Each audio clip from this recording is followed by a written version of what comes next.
Order. We're going to be operating as a subcommittee. Mr. Johnston's on the way, be here shortly. And we'll pause on the first item of non-agenda business until he arrives. However, when we left the notice of preparation yesterday afternoon at a time I cannot remember, we had concluded the public testimony on it, and as you know, we had, I think it was by a vote of 5-0, if I remember correctly, had, this is on, I'm sorry, yeah, BDCP. Was yeah, first. This is not your thing. It was, we paused, we had a 5-0 recorded vote on the BDCP, but we suggested that, Randy, you might have any other additional thoughts since that came in, and Pat also, before we just put that one to bed. We'd received all the public testimony. Right, and I made comments yesterday regarding the scoping letter. I haven't had any additional thoughts about that. I still think it as a document, as a letter, is good, with the exception, with the additions or corrections that I offered. But I'm still struggling, having listened to the testimony of Richard Roos Collins yesterday about the role of the council and how we interact with the BDCP process as a responsible agency, and yet preserve the independence of an appellate in our appellate function. And so, well, I don't have any conclusions, but I just have a lot of How about thoughts this? about that. Mr. Grindstaff and the consultants, the Arcadis consultants, are in charge of producing the letter that comes out of our discussion yesterday. And not as part of that letter, but shortly, we ought to get his guidance on those kinds of questions. Again, for myself, I think it's highly likely and desirable that at least once a month from this point on, we're going to be providing questions, comments, requests for information, whatever it is, to the Department of Water Resources in our responsible agency role, or to BDCP. It's all kind of the same pot. And we ought to just assume that practice, but we ought to be thoughtful and conscious of what Mr. Grindstaff mentioned, and you've mentioned about the dual role the statute gives us.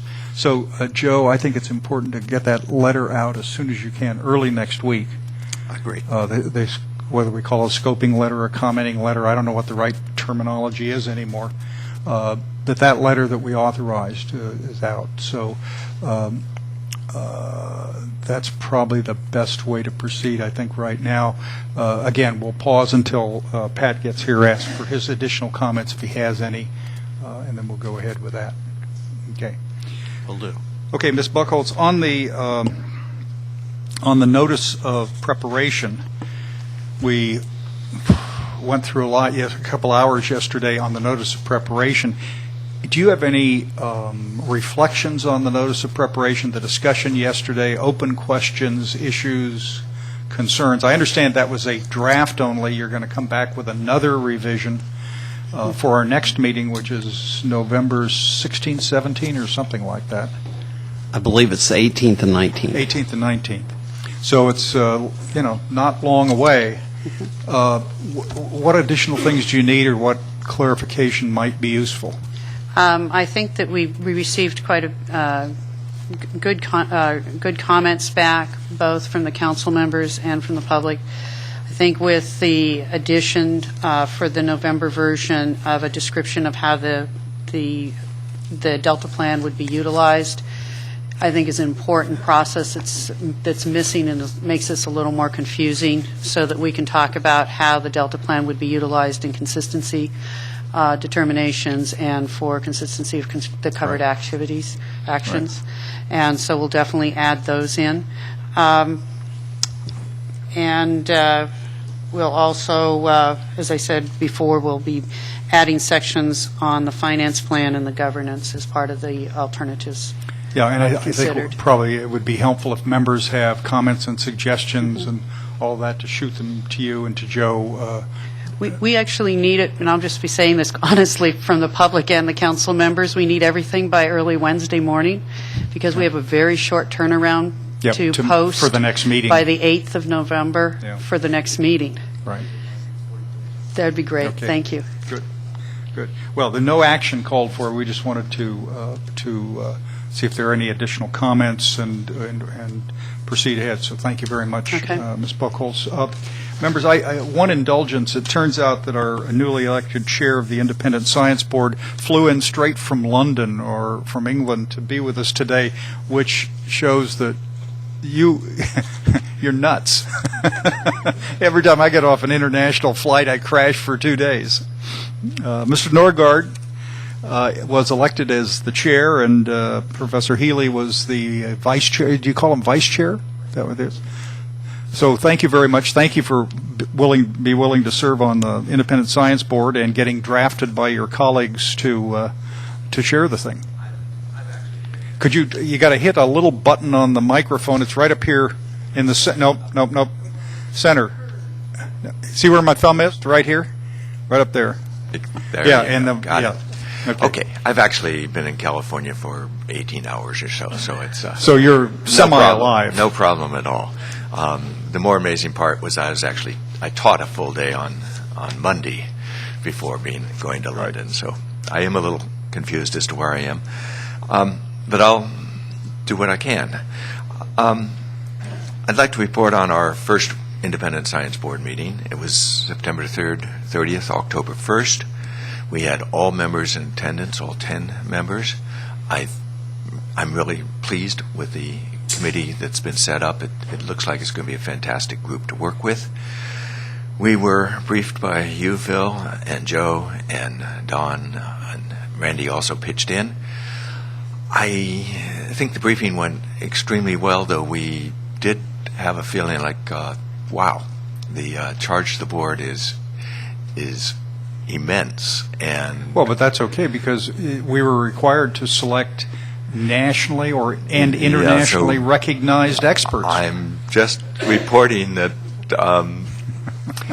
to stay on top of all of the science of the Delta and report on all of the science and evaluate and provide advice here and there, which gets to this conflict that I'm pleased that the council also has with the BDCP process, that we're sort of in and out, and we will. Cliff yesterday reported to us on his side of the report from Delta Science Program, and mentioned this, and of course I chimed in and said we were all pitching on the stressors analysis that we talked to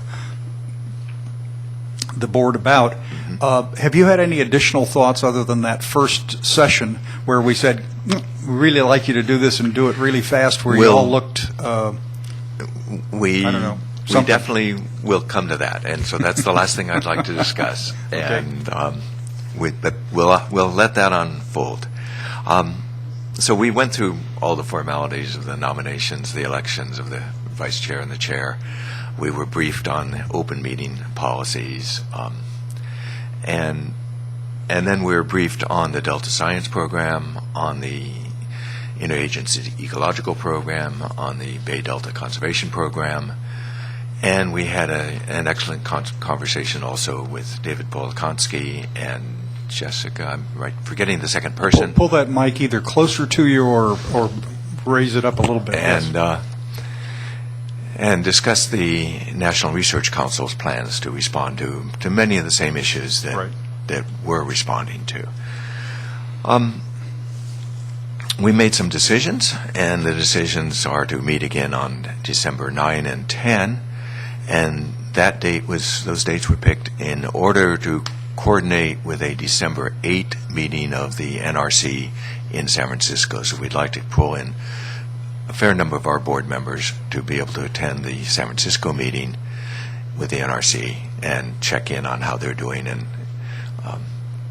get a better feeling. Do you have a sense, since they were going to talk about stressors too, do you have a sense of where they are? Well, I don't have a sense. I am a little bit concerned, but that they have fairly high ambitions, but not until November 11, or November 2011,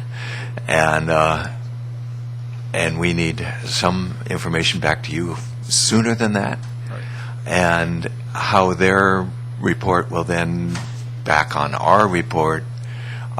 We'd very much like to get them involved in our process so that there's some sense, that they add on rather than come up with something contradictory.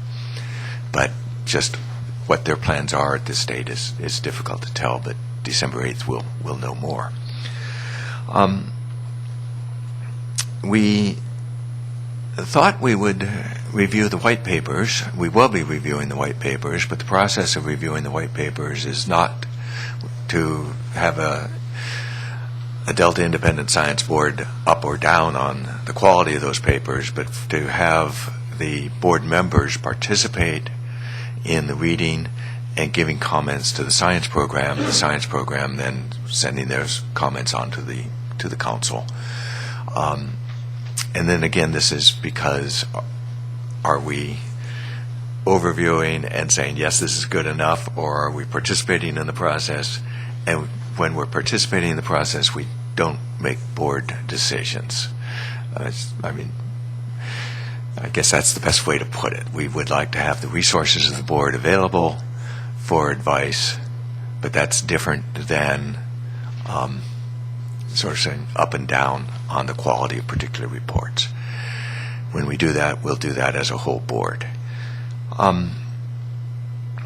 We definitely are trying to start the search for the new lead scientist. That takes a fair amount of lead time to get that underway, and we've made suggestions on making the position description a little more exciting than just quoting the charge out of the Do you even out of have the a sense of legislation. how long you're going to take before you get to that point? Till we have a new description? No, until no. you could conclude the process. I mean, do you have a We- ballpark? We're starting as soon as we can. We have begun to make Right. contacts individually, and our hope is to have an overlap of a month between the two lead scientists so that the pass-off could be made smoothly. But no, we don't. We don't have a search committee meeting and a schedule for all of. But we expect to be doing this March, April. But if we could do it sooner, we'd certainly like to be doing it sooner. Right. Yes. So I think this does. I guess the only other thing is we had a draft operating procedures that we looked at, and the draft said that the agenda, the work, the due list for the Independent Science Board would be set by the council in consultation with the board, and we said no, it's going to be set by the board in consultation with the council. If you're going to be an Independent Science Board, you have to Act be able to say independently. no. And anybody who's raised a 2-year-old knows how this process works. Declaring your independence, you say no. So other than that, I think those were the decisions we made. We set off on somewhat of a wrong start, thinking that we could use the white papers as a basis for. Mr. Fiorini's gotten the reports from the ball game last night. This is the absolute statistics of each of the provisions provided by a certain software program. I should have turned mine off, but mine just buzzes me. We had hoped that the white papers would provide enough sort of a starting basis to then have a rich discussion within the board on stressors, and then the board itself would be able to come up with a ranking, though we are, as an independent science board, going to have to say we're not going to come up with a ranking of the stressors. We want to give the council a much better understanding of the importance of the stressors, but it's which stressor is most important depends on which outcome you're most worried about and how you balance water quality delivery and how you balance the maintenance of farming in the Delta versus how you balance some new long-term vision of where the Delta may end up. And so we will be talking about importance of the different stressors in a context of different endpoints, but also be looking at the problems of the interactions between the stressors, so that there's not going to be sort of this is most important. We'll certainly be looking at combinations and say we really want to worry about this combination given this combination of goals, but it's very difficult to to satisfy everybody on sort of a Right. simple ranking. I mean, Doctor, the tension between an independent science board and the council is one that's obvious. It will continue. We will be pushing you to help us understand our concerns, and you'll be pushing back that there's some things you can't answer, and if an answer were provided, it'd be fundamentally wrong anyway. But if there's a way to, as I said at the meeting, if there's a way to list the starting list of what potentially are significant stressors to the Delta, and some way to categorize them, to organize that list so that if there are things that are similar or dissimilar, that you could bring them together, that would be very helpful. And then I know that we'll be pressing you to say, if not a priority ranking of what is the most stressful to the least stressful, identification of some of the things. Well, if you wanted to deal with something that might conceivably, arguably, if you deal with this first, that might make some sense. I understand it'll be qualified and highly nuanced, but it's in the absence of that, we're kind of stuck with everybody in California and the world telling us whatever is their favorite idea. Yeah. Adding them all up, finding a list of 1,075 items, which to each person is considered as more important, their ideas are more important than anybody else's idea. And we can't make any sense of that. And God, we desperately need some help from the scientists. And this is, you've said exactly the right things, and this is exactly what we are responding to, that we have half a dozen different ways of even defining which stressors are which stressors. Right. And so through December, we expect to be coming up with a categorization scheme that we think will be most helpful. We plan to have a brainstorming session of half a day to a day with leading scientists working on Delta stressors, bringing them together to get buy-in from them as to how, we have these different categories of stressors. How do we come up with a category that's going to be most helpful? Okay. We then plan a workshop, and again, we'd like as many of all these different voices that say, my stressor is the most important stressor, to come into the room together and work together and boil it down and come to as much of a consensus as we can, so that we can take some of this heat off of everybody saying this stressor is really important, bring everybody into the same room and get them talking together. And this serves two purposes. It provides some buy-in. It gets everybody listening to each other so that they're not just saying my stressor is more important than your stressor. It begins a conversation as how these stressors may be interactive. But it also means that the scientists, and I'm not sure how large a group we'll be able to attract, but we hope to have a fair number, that they'll be going back and doing their research in the context of everybody else having said their say, and say, with this bigger picture in mind. My experience on preparing lists of anything is that everyone wants to hold back until somebody prepares the first list so they can take shots at it and are themselves not criticized. And my other experience has been the person who does the first draft of the list is likely to win most of the arguments eventually, but they have to run the risk of being criticized for even drafting the darn thing. So hopefully you can puzzle that out. In the meeting preparation, there will be some of this worked out. We certainly don't expect to walk into the room with 20, 25 scientists cold. Okay. And say, let's agree. So yes, we have a Delta Science program and lead scientists for that purpose. Great. So, Mr. Fiorini, I think, had a question. No? No, I'm sorry. okay. All right. So our time frame is a lot of preparatory work in December. Some of it will clearly carry over into January. By late January, early February, so the last week of January, first week of February, or up to February 11, we plan to hold the workshop. We then plan to synthesize the materials from that workshop, or the science program will do most of that synthesis, and it'll go out to the board. And I have a March 11 for a draft that would go to the ISB. A draft of the priority indicators.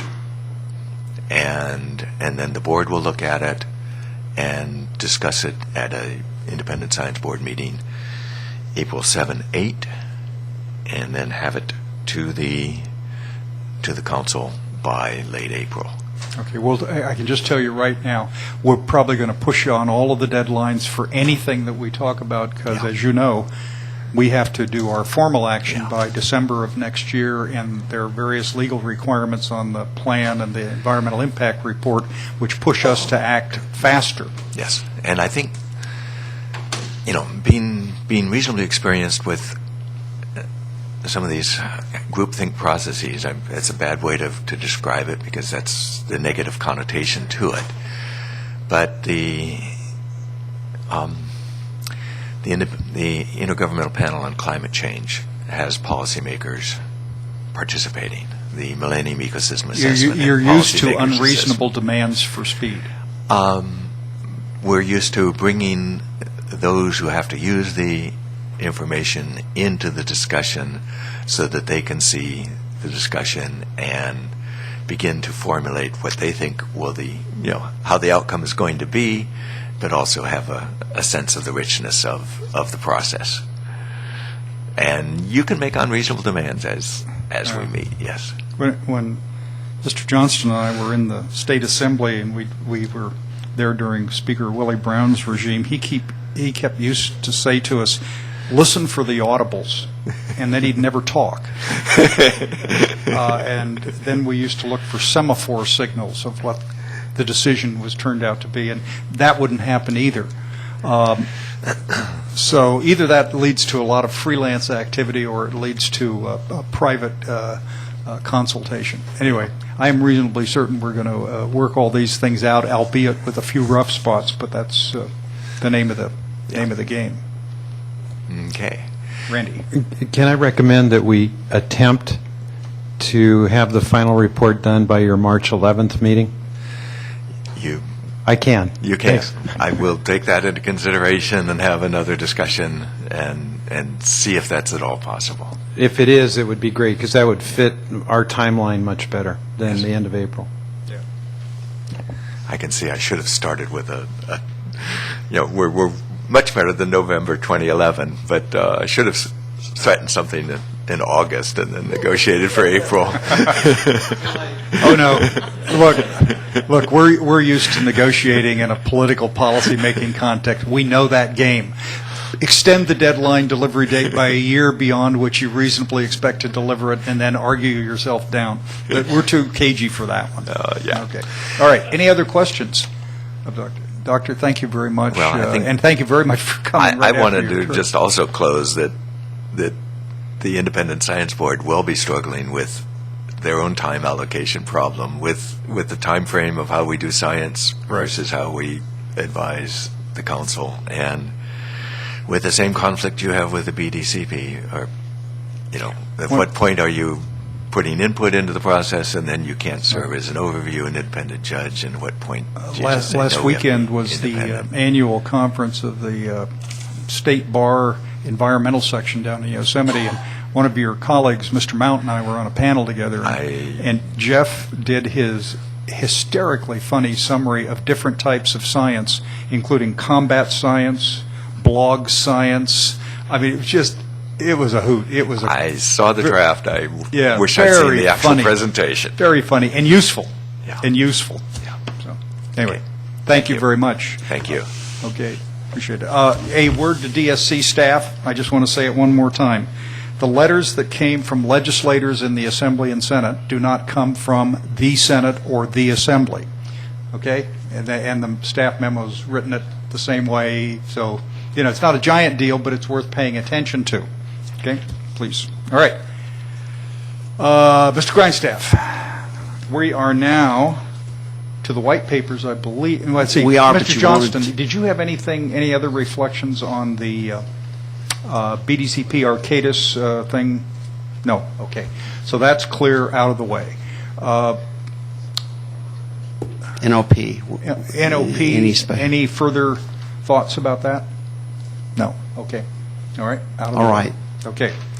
We're back to the Delta Plan development, Mr. Burkholz, and the white papers. And if if you would kick this discussion off and tell us in which order we're talking about white papers.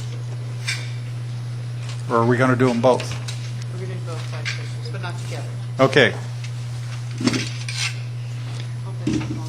So we're going to start with the ecosystem white paper. Oh, okay. Members, agenda item 11. Agenda item 11.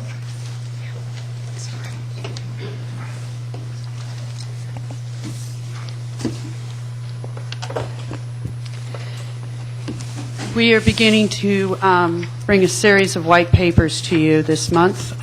This month we're going to be discussing ecosystem white paper and also the Delta and Sassoon Marsh ecosystem white paper. And also we're going to be discussing Delta flood risk. Next month we'll be bringing to you the Delta emergency preparedness white paper, Delta land use white paper, and concerns about the water resources and water quality, not just in the Delta, but statewide, in the watershed and in the area that utilizes Delta water. Just want to explain what the white papers are and what they're not. The white papers are being prepared to describe historic and existing conditions and the trends that we'll be concerned with as we move forward into developing the strategies and the alternatives for the Delta Plan, and also serving as the information that will be included in the existing conditions section and potentially even in the impact assessment sections of the EIR. We've prepared the white papers for several reasons. One of those reasons is to provide a summary of the information that we believe we currently have in hand, and so that it's both informative to the public and to the council members, sort of to bring things together that address many of the policy objectives in 85020 of the legislation. The other part is we want to provide this information to the agencies and to the public to make sure, because we want to utilize this in the existing conditions section of the EIR.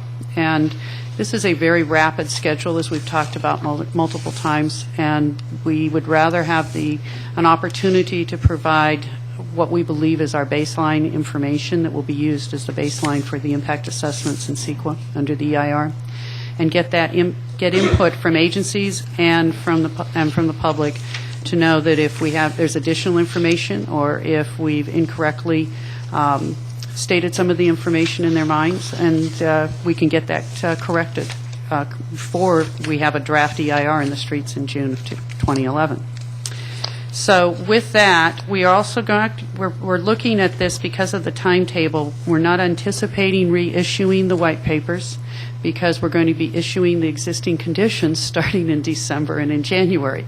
So the next version of the response to these comments will be in the existing conditions sections, which will also be provided to council and to the agencies and public for their comments in December and January, prior to the publication of the draft EIR in June of 2011. So with that, we'd like to, if there's any questions on the white paper process. Yeah, I do have a couple of suggestions. I believe that it would be useful for you and Mr. Grindstaff to prepare a statement about the white papers that's posted immediately on our website in conjunction with the location where they're found, explaining that this is not a document that will be rewritten and republished 17 times between now and February, that it's, essentially to explain what you've explained. I predict with a high level of certainty that nobody will pay any attention to what we're saying at this meeting. They will ignore what you have just said, and unless we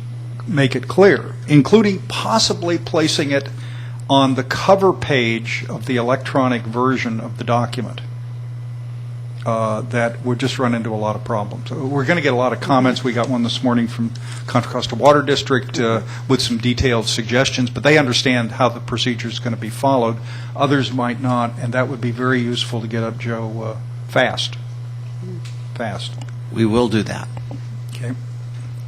Second thing is, explain to me if during the environmental process, the elements that you pick out of the white papers, once refined and edited and all that, will themselves require explicit annotation? I mean, I go through the white paper, and I know the format you've used here is identify the sources that you relied on as an appendix to the white paper, but not use footnotes. And I'm not going to argue about what's the right way.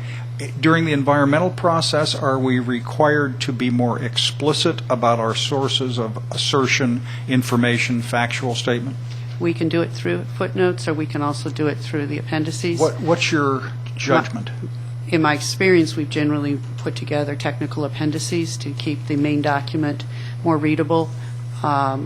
But then the information is in the appendices, and in general, we haven't, you can do it either way. I've generally not utilized footnotes, but the reference material. Yeah. And in the admin record for the environmental document, we have available, when we publish, a CD, basically, of all of the publishable references, so that we can provide that to anyone who asks. Chris, is there a legally sufficient either way, I assume? No, I understand that. Okay. Thank you. With that, I'd like to introduce both David Christoffel and Stuart Siegel, who are the primary authors on the ecosystem white paper. And we have a short presentation which just highlights portions of the white paper. It is not new information, and we'll reference the graphics that are from the white paper and a few extra photographs that are fun. Okay, great. And then we'll open for questions throughout Okay, the process. Good. Thank you. Gentlemen. Well, thank you, Chair Eisenberg. This is a takeoff from our years past at Delta Vision, Yes. and it's nice to be back here. Some of the information in here, I think, as you may understand, we were given a task of pull something together quite rapidly here, and so I appreciate the comments we have from Professor Norgard that there's a lot more work ahead of this, and so we took the first crack at trying to pull some information together, and back to your references at the science conference, our next got tossed out there a little bit for you, and we have some ideas here, and so what I would really like to try to convey of what we attempted to put together here in this white paper is some of the ideas about what people have done to the system and how that has affected the ecosystem adversely. And so the idea that humans have done a lot of changes to the state of California, not just the Delta, but upstream as well as in the Delta and downstream. And all of those were done since statehood, and some continue to today. And what they do is affect how things work, and that's what we're facing today is the consequences of all these changes we made to the state of California, to the whole Central Valley, the watershed, and the Delta. And they, as a result, create a set of stressors. And one thing I want to really kind of emphasize is that the idea of stressors is very tricky, and I'd appreciate that the Independent Science Board really going to delve into this topic, because it's very challenging. If it weren't challenging, we'd have it all figured out. And one of the things I want to kind of emphasize is that with stressors, that we have this notion that in here we've talked about stressors that make the ecosystem not work very well. Some of those may also be stressors on individual species. So if you're a salmon, for example, there's a lot of things that cause problems in the life history of the salmon. Some of those we talk about in here, some we don't, because some of them happen outside of the Delta per se. And so these are, the way we've looked at stressors here are things that make the Delta as a whole not work for the ecosystem, and there will be some overlap with species stressors. And I think when you get to the stage of delving into the stressors is to really explore both of those as best as possible and how they overlap and do not overlap. Since we're operating under the statutory direction of the co-equal goals, for which ecosystem is one of the features but not the sole feature, am I correct that this report really is the discussion, your discussion, of the ecosystem aspects of the overall things? And although it has points where it mentions interconnections with other aspects of the co-equal goal or other considerations, it is not in fact the integrated document itself. That is correct. Okay. All right. Got it. And so we have, when we move into the next step, which is to put the Delta plan together, that having spent many years trying to think through how to restore the Delta ecosystem, sort of this understanding, this concept that if you understand what isn't working, really understand it well, what we've done, and the processes, the mechanisms that are functioning poorly, then you have the tool set to go in and tinker the knobs and dials to change things. And so getting that understanding is really what we've tried to get to begin the conversation here. And when we wrote this paper, normally I would do these kinds of things and have a lot of colleague review. This is what we did with Delta Vision and in the past with CalFed. This was done very quickly, and I think that we're getting these colleague reviews and now the letters from Contra Costa Water and so forth. And so this is the point we reach out for that colleague review, and so that's what we're seeing today. So today I'm not going to talk about the bottom, the indicators of poor ecosystem function. I think we all have had lots of discussion about that, and we're not going to dwell upon that at all today. And I really want to talk first and foremost about the nature of the modifications we have made to the system and how they have made things not work very well. And one of the points, there's two tables in the front of the document. One is it's a matrix that relates what we've done to the system and all those ecosystem stressors that it's created, and there's basically check marks everywhere almost. And the idea there is there's a high degree of interconnectivity. And so any one thing has lots of paths. Any one thing you want to try to fix, you have to go backwards to lots of causes to it. So no single fix is going to fix everything. And it gets back to this idea that to actually improve the Delta ecosystem, it's a combination of habitat restoration, it's a whole bunch of processes that affect the system, it's handling stressors like contaminants and so forth. So it's the all of the above is the answer that we have to go for, as opposed to there is no single silver bullet that will fix the system. It is not just ammonia from Sac Regional. It is not just restoring tens of thousands of acres of habitat. It's all these many things put together as a whole package. And leaving pieces out really runs the risk that the solution, you won't get to the outcome we're interested in, which is a restored Delta ecosystem. So the first one, so the first thing here, I think we all understand, is we have radically altered taking all the habitat away from the Delta ecosystem. So on the left of the slide is roughly what the Delta looked like at statehood. And that dark red is more or less the tidal marsh at statehood. We have floodplains around it in the orange and some riparian habitat. And on the right-hand side is today's Delta ecosystem. If it's white, it means it's not ecosystem related. And so one of the big take-home messages here is that we have, through the process of reclamation for agriculture, or more in Susum Marsh was a mixture of agriculture and managed wetlands, we have almost nothing left in terms of the original habitats. And a real key to this picture here is if we're interested in protecting native species, they evolved under the conditions on the left and not under the conditions on the right. And so the fact that we're on the right today is a first quick indicator of why we have so many listed species in the Delta. You see on the top I have this thing called high variability and low variability, and that's a theme I want to come back to in pretty much all of my slides, that one of the overall consequences of everything we've done to the system all these years is to go from a highly variable estuarine ecosystem to a fairly low variability managed system. And the variability is not just salinity. People talk a lot about salinity, which is important, but it's also in terms of flow, in terms of what habitat is where, in terms of gradients going from the mountains out to the bay. So there's a whole suite of physical, chemical, and biological factors that would normally vary in an estuary that in large part do not very much today. And so it's well beyond just salinity. I think it's very important that we don't dwell solely upon salinity, but think about everything else as well. And the key thing here, obviously, that I'll come back to again, is this was done through construction of levees and dredging. And those are very important effects that play into what our ability to make changes today and how things have worked. And I'm going to come back to some of those themes as we come to some of our future slides here. So if you zoom in, for example, to the Cass Slough area, which is an area of great interest today, has a lot of restoration potential. We have Liberty Island there.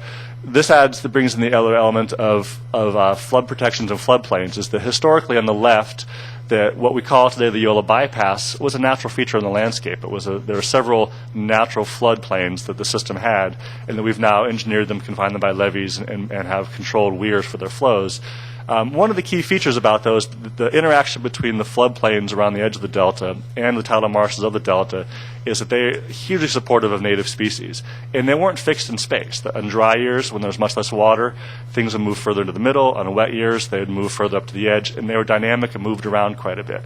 What we have today with the Yola Bypass is a very managed system. It's fixed, static in space. It's highly managed when flows can go over the weir at Fremont for the most part.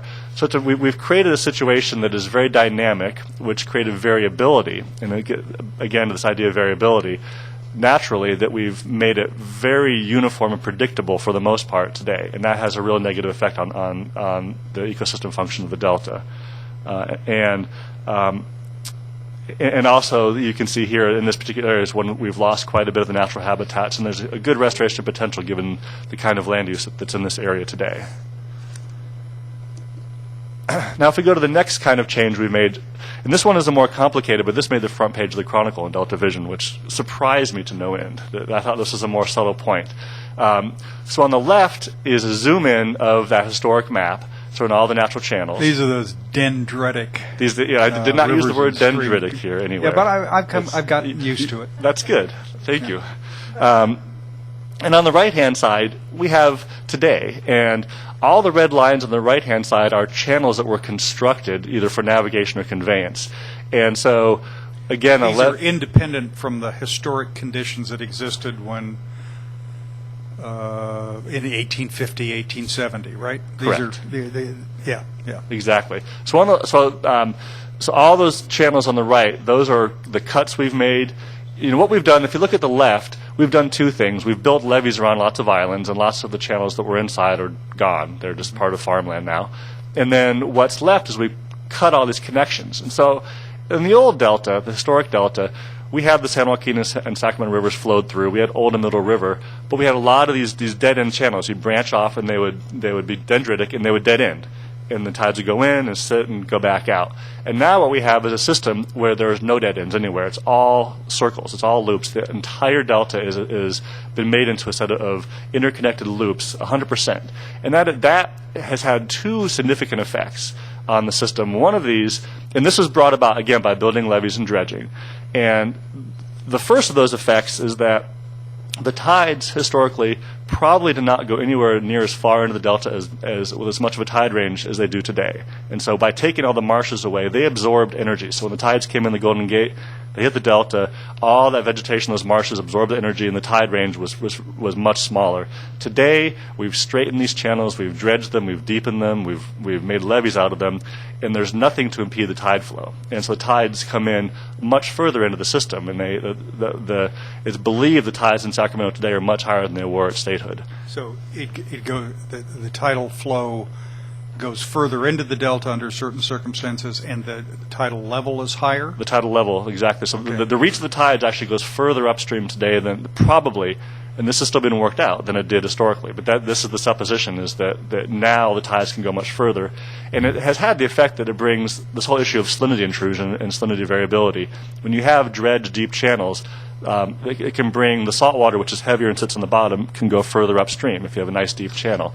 And so one of the issues, for example, with the dredging, the navigation channels, the deeper you dredge those, the more salt water can travel further east and get into the delta. That has something to do with why Humphrey the whale found his way to Rio Vista and environs? That's a very good example, exactly. And so that probably happened. It didn't happen historically. During big droughts, clearly you had salinity would have gone into the delta historically, but we've created the conditions now through the dredging that it makes it just purely in terms of how water moves, tides and salt can go much further in than they used to be able to do.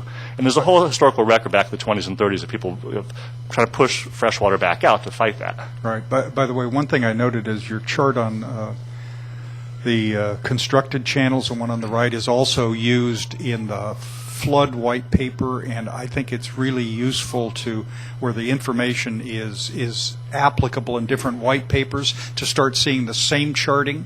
I mean, it's just very helpful in understanding. Right.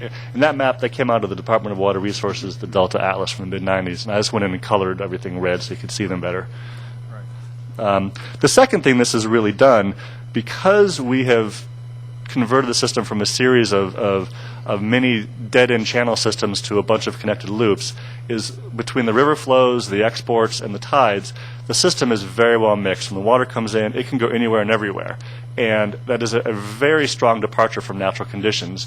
And what it does is it makes the delta into a fairly uniform place. The water column anywhere in the delta is approximately similar to most other places. And so you don't have a lot of of conditions in one place being very, very different from conditions elsewhere. Water column. The actual waterways, from the bed of the water up to the surface, it is very well mixed. And so whatever constituents you have in the water, be it phytoplankton or salt or a contaminant, they move around the delta very rapidly and mix the water so that everything is pretty much the same wherever you go. And what the engineers call that is results in something called low residence time variability. And so the whole place is kind of like... Say that to me again. Low residence time variability. And so... You guys ought to be shot for using that term. Isn't that great? Well, it's how long water sits around someplace. And if you want... One of the issues of the delta is poor food web productivity. And if you let water sit and cook a little bit longer, you get more productivity out of it. And what we have now is it doesn't sit anywhere very long, and it sits about the same amount of time anywhere. And the tides, I think that the engineers tell me the tides move, any given particle goes maybe 8 miles on the tidal cycle. Things move around very rapidly in the system. And so every place is kind of like every other place. And the way that the fish guys describe this to me is that the delta in many ways is like a freshwater lagoon that goes up and down. The water goes up and down with the tide cycle, but the lagoon itself is a very uniform environment. And it's that uniformity that all these constructed channels and the levees and the dredging has made that didn't exist historically, that really is a significant ecosystem stressor. Okay. Does that make sense? Yeah, I've heard you talk about this before, and I'm trying to get my arms around some of these concepts. The interesting thing is the lack of variability and the argument, the position that's being asserted that is a contributing factor to the problems of trying to deal with an ecosystem, either improve it or change it or modify it. And I think I'm coming to understand that. But the other thing I like about the white papers is we're not asking for you to identify revealed truth that will be recognized by everyone, because in fact everybody, every scientist, every observer, every interest has their own spin on the story that should be told and the consequences that should result. But this is expert opinion that is helpful to us, and I find it pretty interesting. Well, let me go back and point out one more thing on this slide. If you're a fish, let's say you're a delta smelt, and you require a certain set of conditions. You need a certain habitat, a certain salinity, a certain turbidity, and so forth. In the system on the left, the chances that you'll find what you need somewhere every year is really high. And your ability to get to it is pretty good because there's habitat everywhere. So you have a pretty high likelihood that you're going to find what you want somewhere on that map on the left. On the right, your likelihood of finding those right conditions are very poor. And your ability to get between patches where they might be good is very challenging because in between the two, you've got nothing in many cases. And so you risk predation to get from A to B, you risk entrainment, lots of other threats, these other kinds of stressors. And so that's why this notion on the left is that the variability was types of habitat, types of water quality, be it turbidity or salinity. Always what you want is somewhere in that system, whether it's a drought or 20 years of torrential floods. The chances are, and if you think about it, this also goes down in the lower part of San Francisco Bay. And you can move further down into the bay. If you're a delta smelt and you're in a 20-year flood regime, you might end up in the Napa River system, for example. And so there was always something somewhere. And today, that's just not the case. And that's a huge difference. And so trying to provide that spatial variability in conditions in a way that the species that need them can access them at any given year, that's the challenge. And that's what we've really disrupted in many ways in this system. When I was a politician representing the Delta area, I would have stopped you and said, I'm horrified that you haven't mentioned the fact that the exports are the cause of all the Delta problems, and you're instead inferring that it might have been some way related to prior human actions, conditions, and behavior than what we all know to be the truth. Right. But naturally, I'm no longer an elected politician, and right. I don't say things right. like that. The broader truth can be painful. What's interesting, that goes back to these tables at the very front, which is all the things we've done to the system all have an effect on every stressor for the most part. And so they interact, and these interactions are not necessarily clear and straightforward, but they all do interact. And so it's not just the exports, but the exports obviously are a big deal. So the next thing we've done to the system is we've dumped 2 billion cubic yards of sediment from the Sierra Nevada into the watershed from the hydraulic mine in the 1800s. 2 billion cubic yards. I did the math, thinking if you're a football field, how high is that? It's 175 miles. That's how much sediment we blasted away from the hillsides of the Sierra and dumped into the rivers, farther up in the floodplains, into the Delta, Susu Marsh, San Francisco Bay. Some of that's been washed out, but not all of it. It's had a huge effect on the sediment supply to the system, on filling in a lot of sedimentation. A lot of marshes have formed on top of that. It's also brought mercury down. And one of the big issues we have is mercury contamination. Because we're using mercury in the mining process, we've basically done an incredibly effective job 125 to 150 years ago of spreading a pretty problematic toxin everywhere we possibly can. Humans did a great job with that. And then we have a bunch of the mercury mines around the system as well, that some still continue to put mercury into the system. So this has had a couple big effects that are pretty much nothing we can do about them. If you think about the loss of habitat, obviously we can try to restore loss of habitat. There's some ability to undo that past change, and that's the whole idea of restoration. And here, it is what it is. We live with it. These kinds of conditions, some people refer to as legacy conditions, or I've heard that described, kind of the notion, sure, they're attributable to human behavior, but the gold miners are all dead, the companies are all gone. We might be able to point out an evil villain and point the finger, but there is no currently existing evil villain responsible for that particular activity. Right. I don't know if that's a useful phraseology or not. Well, it's interesting. We have an election next week, and I keep hearing the word blame. Who do we blame for our ills? And it's not here. We're not talking about blame. We're aiming to get understanding. And if you want to try to fix it, it's not about who to blame for the problems. It's about what are the problems to fix them. And so it's to really this purely goes at understanding both opportunity for fixing the system and constraints that might prevent us from succeeding in fixing the system. Mr. Siegel, you're clearly not doing a funding aspect of this report, because the finding of guilt seems to be the only possible explanation that leads to society decision that somebody should pay, and it's always a guilty party. Well, that's your job to do that.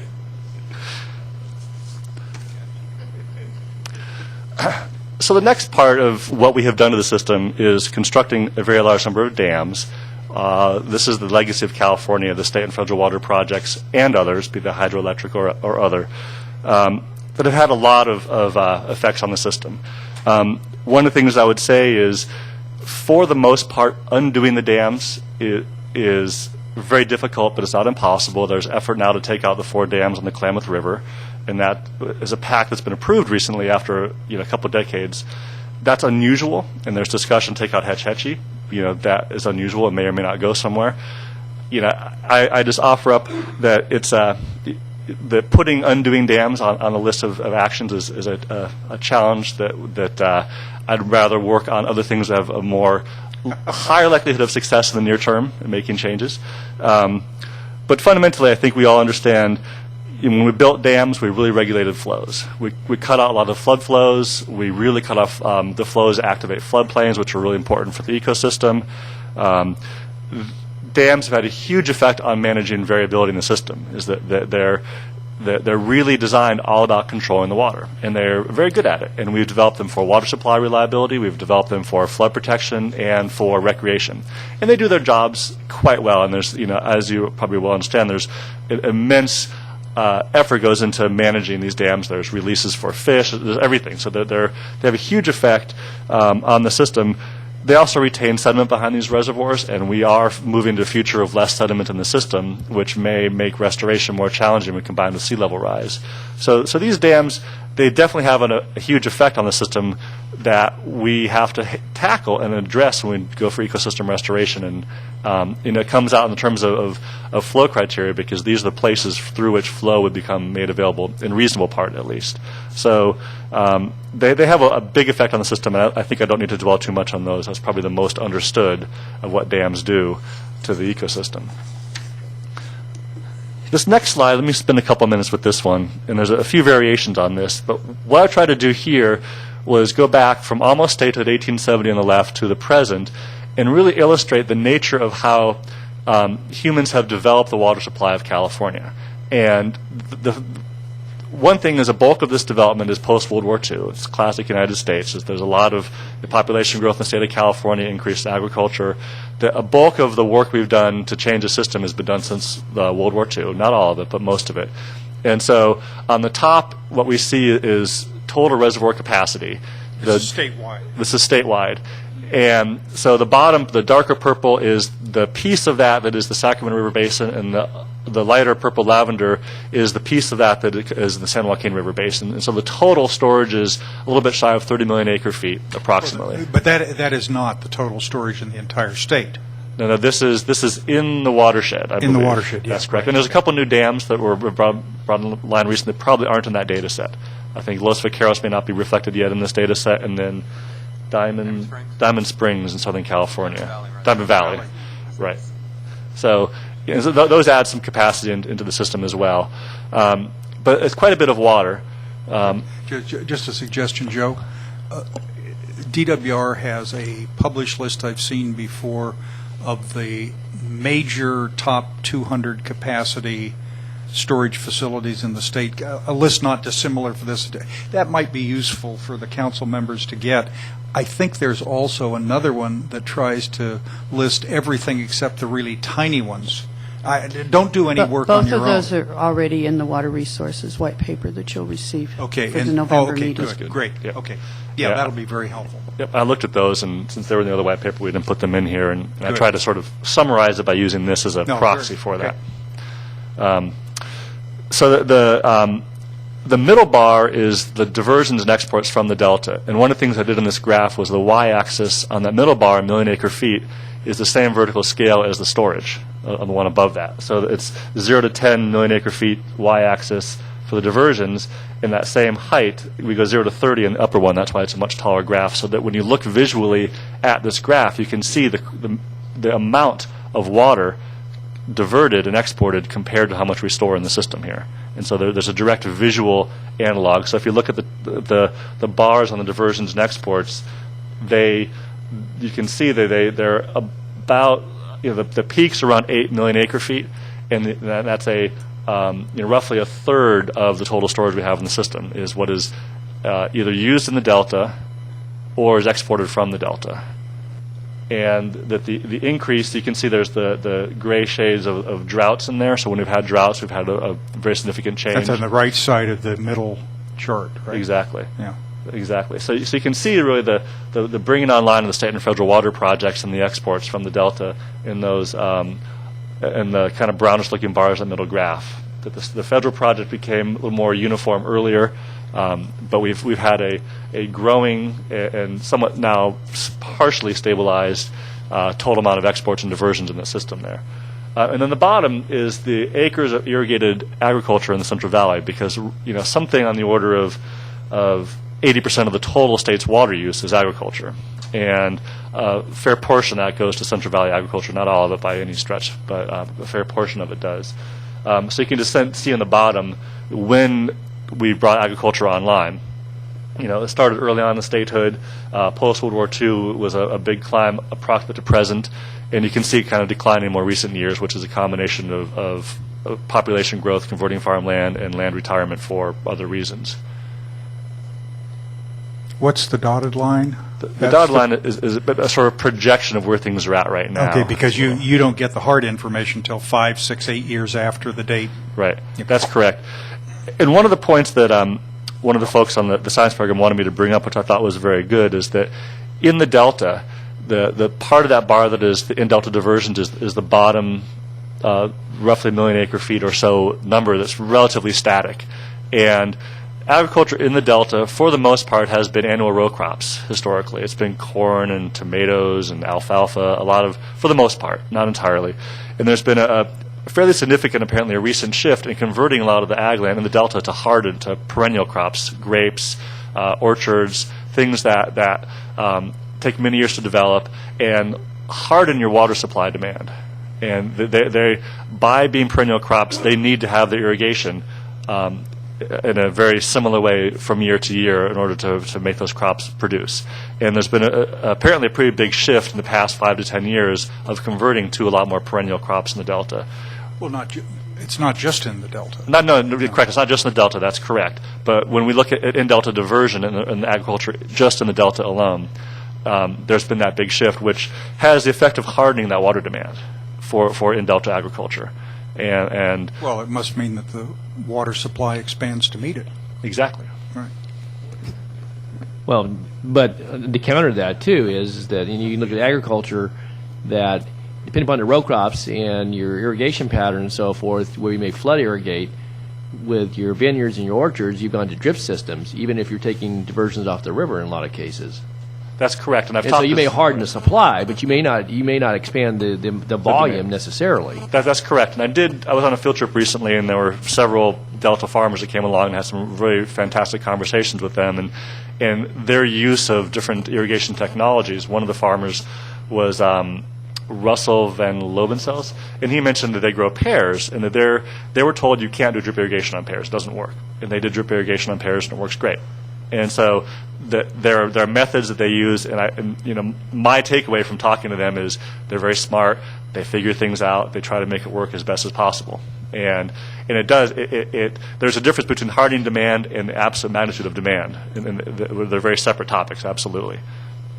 And I might just say too that part of it is depending upon, again, and I'm not the farmer in the group here, but I've learned enough from working with folks over the years is that the groundwater, the shallowness of that from the river, basically in most cases, or waterways, it can be a problem. But it also, depending upon your root stock for your particular crops and so forth, it may negate some of the need for certainly the deep irrigation. And again, I was going to ask later on when you get into some of the discussion about agriculture and the ecosystem as it relates to that, but it seemed to me that needs to be taken into consideration too. And there are different conditions in the Delta. What I know about the North Delta would be different than Central or South, and right. Some lower elevation islands. But there are plenty of experts, and I think again you haven't gone out with Russ, but many other farmers can show you some of the techniques that are being used, and they're very conscious of it. And I think it's reflected obviously not only in their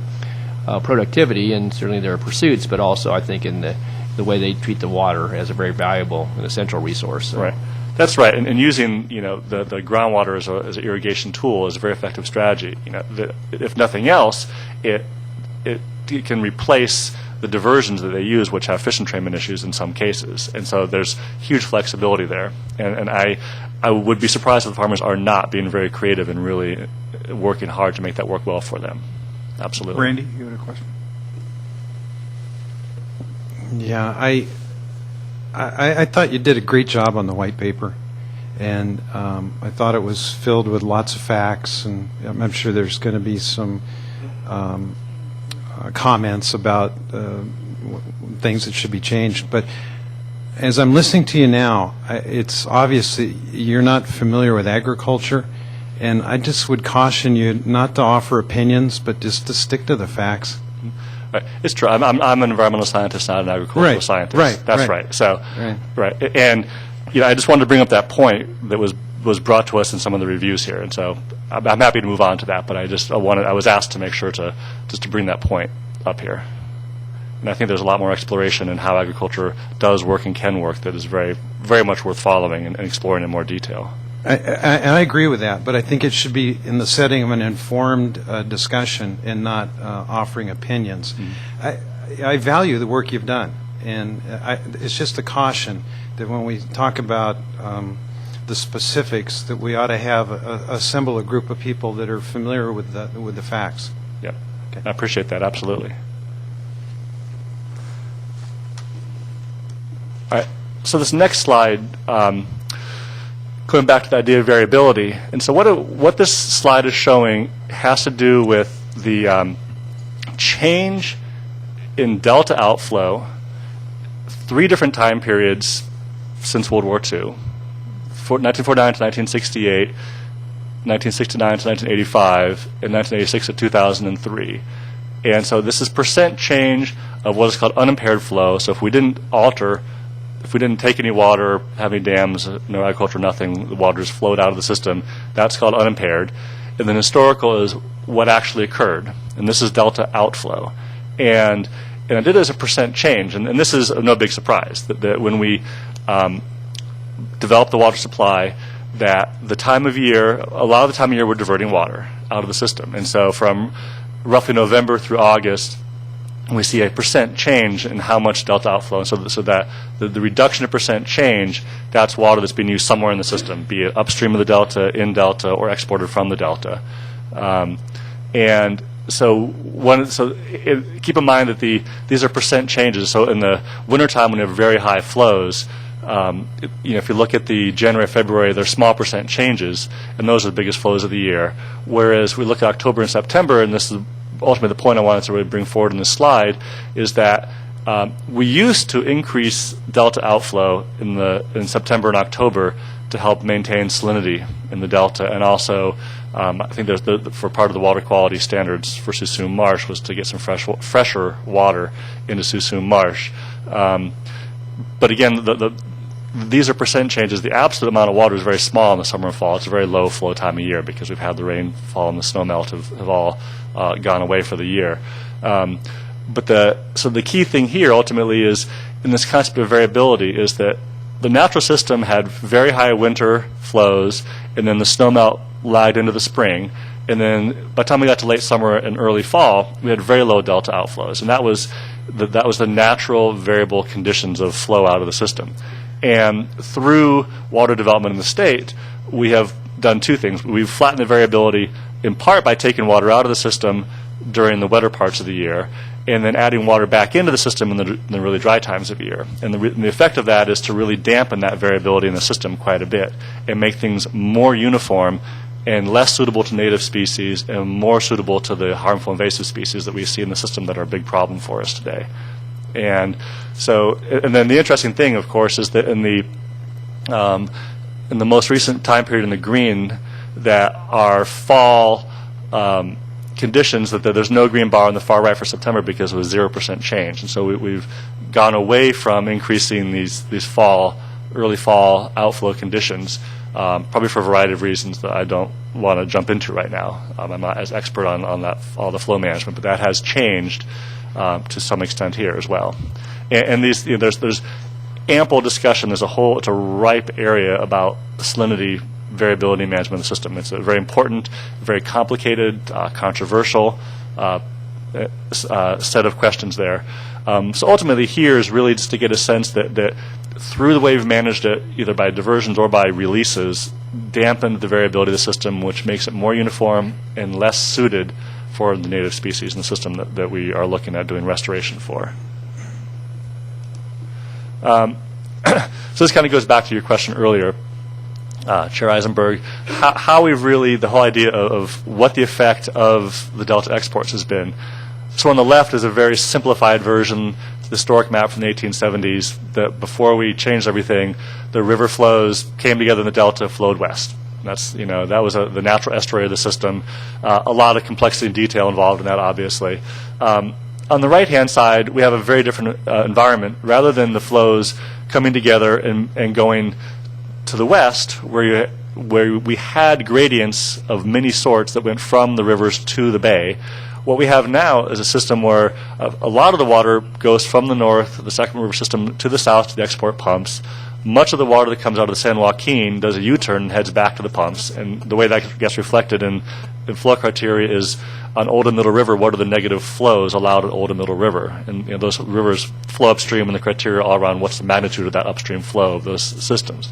So on the left, again, very high variability across space, across time, across many physical, chemical, and biological parameters. That's what made this natural estuary support a huge diversity of species and other things that we care about today.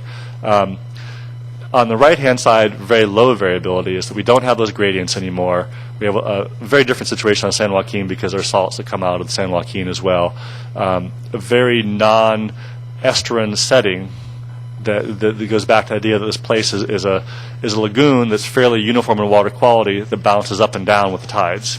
And the bringing the water to the export pumps, the construction of all those channels in the delta to accomplish the red lines on the right-hand side, the deepening and straightening of all those channels, part of this has been for flood control as well, has really resulted in many of the natural ecosystem processes that support native species being very weak or gone, and creating conditions that make it very well suited for the freshwater lake species that we have in the delta now that are causing us a lot of problem with our native species. The various largemouth bass, for example, some of the species that come from more freshwater, much more uniform environments.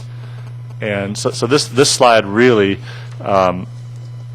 is to illustrate in very broad terms how these major changes, and this is all about the development of the California water system, and this obviously is what leads to the discussion about an isolated facility.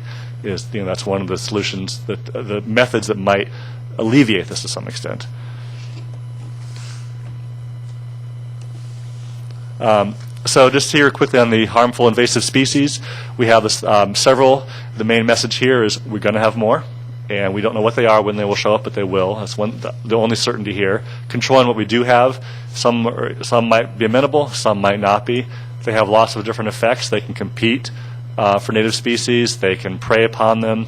They can be what's called ecological engineers and change the nature of the environment in a big way.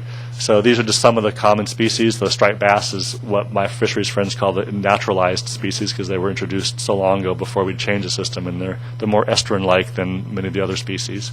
So just a sense there from the role of invasives, and that's going to be always a challenge for us to deal with what we have now and to handle what might come in the future. Discharges. I'm not going to pick on Sac Regional. You guys have done your job there. We've got... That was yesterday, exactly. So we have urban discharges from many places. We have agricultural discharges. We have industrial discharges. We have non-point source discharges. All of these things, they bring in nutrients, they bring in organic contaminants, inorganic contaminants, the road runoff, all kinds of things. These are many different aspects. There's a whole broad category here. Some of these are major problems for systems, some are less so. But these are huge things that we have done to the system, continue to do to the system. Some are amenable to some modifications, some not. So these... this is a whole challenge, and the picture is of East Bay mud in Oakland. I didn't want to put a single picture of anything that's in the Delta or Suisun system to pick on anybody, so I just put East Bay mud in there as an example. So those we're going to have to contend with or live with, as the case may be. And then what I want to close with is we have a section in the report that talks about the future. There's many future challenges to what we have here: sea level rise. Climate change in terms of storm frequency, intensity, decreased amount of runoff, increased temperatures, making more rainfall, less snowpack. We decrease the size of our natural snowpack reservoir in the system. The role of population growth, changes we might make to diversions and exports and conveyance, more species invasions, the integrity of levees, ongoing subsidence in the delta, if islands flood, flow recommendations that came out of the State Board recently, how those might get addressed. So there's a host of things that may or will occur in the future at various time frames with certain levels of certainty or uncertainty that we're going to have to face in terms of how we address how things might work in the Delta system. And I will end with that. Can I take you back to your executive summary table ES1? Absolutely. Human modifications have created stressors, and the reason is I know you didn't prepare this at our request to do a comprehensive list of probable or significant stressors, but this is the first chart we've seen in this process that seems to suggest a stressor analysis where you congregate a wide-ranging categories of stressors. And I don't want to argue to the chair of the Independent Science Board that this is the right thing necessarily, but something like this is useful if it's based on scientific information. So I just wanted to flag that because I caught my attention. I read it. I went back to it after I read the whole thing, and I don't know quite what conclusions, if any, to draw, but I like the attempt you did to try to structure it that way. Right. Well, there's two things I wanted to do there. One was the categories we ended up selecting and discussed in the white paper, to have them in this table. And I think that the place where there's right for discussion and more with the Science Board and others are the categories themselves. Is how, what you group with what, how you word them, how you define them. There's always room for more work on that, and that is the biggest challenge, I believe. And then the thing here was to really illustrate how many relate to everything else, and so that it goes back to the notion that any one thing we've done has consequences across a wide range of different factors that affect the ecosystem condition. And that's really, and even the check marks themselves, there may be some missing, there may be some there that maybe shouldn't be there, but the idea is to go through and be able to illustrate the interrelationships and the interconnectedness, again, to make the point that if you start coming up with solutions, that there is no one action is our silver bullet. And it's really, it will, to make the ecosystem work, and that part of the co-equal goals is looking at a package of strategies, not any single strategy being the solution. All right. Thank you. That was good. Questions from members? Joe, did you have any? Since you asked, I will add a couple of comments I got actually from Felicia Marcus, who can't be here, but who called me and gave me comments for the NOP, for the white papers, for things like that. She wanted to make sure that specifically in your executive summary, contaminants were mentioned on the page 3. You have kind of a list of stressors there, and contaminants somehow wasn't included. I think that's important. Yes. I'm really interested in the maps, and I think they become a fundamental part of laying out what we can potentially do in the future. Is it possible, if you blocked some of those places where we currently allow, where we have dredged out and we created those channels, how much impact would that have on the ecosystem? Any? I thought you might ask that question. So, and David Brenninger's here. He'll be sure to remind us that those are important waterways that we can't block because of all of the boating traffic that's there. But in terms of ecosystem function, what would the impact be? right. You'll get your chance, Mr. Brenninger. Wait a minute. Wait a minute. So there's several parts to that question. The first part is anything you might want to think about doing, you have to tackle navigation, which is this question, that fully and foremost, and there's ways to do that, and it's a critical consideration. The next part of that is, and if you think about navigation, the 1899 Rivers and Harbors Act, Navigable Waters of the U.S., a lot of those might be built after that. So, there's an interesting question there. The real challenge is, if you were to say, from an ecosystem perspective, where would you want to tinker with that?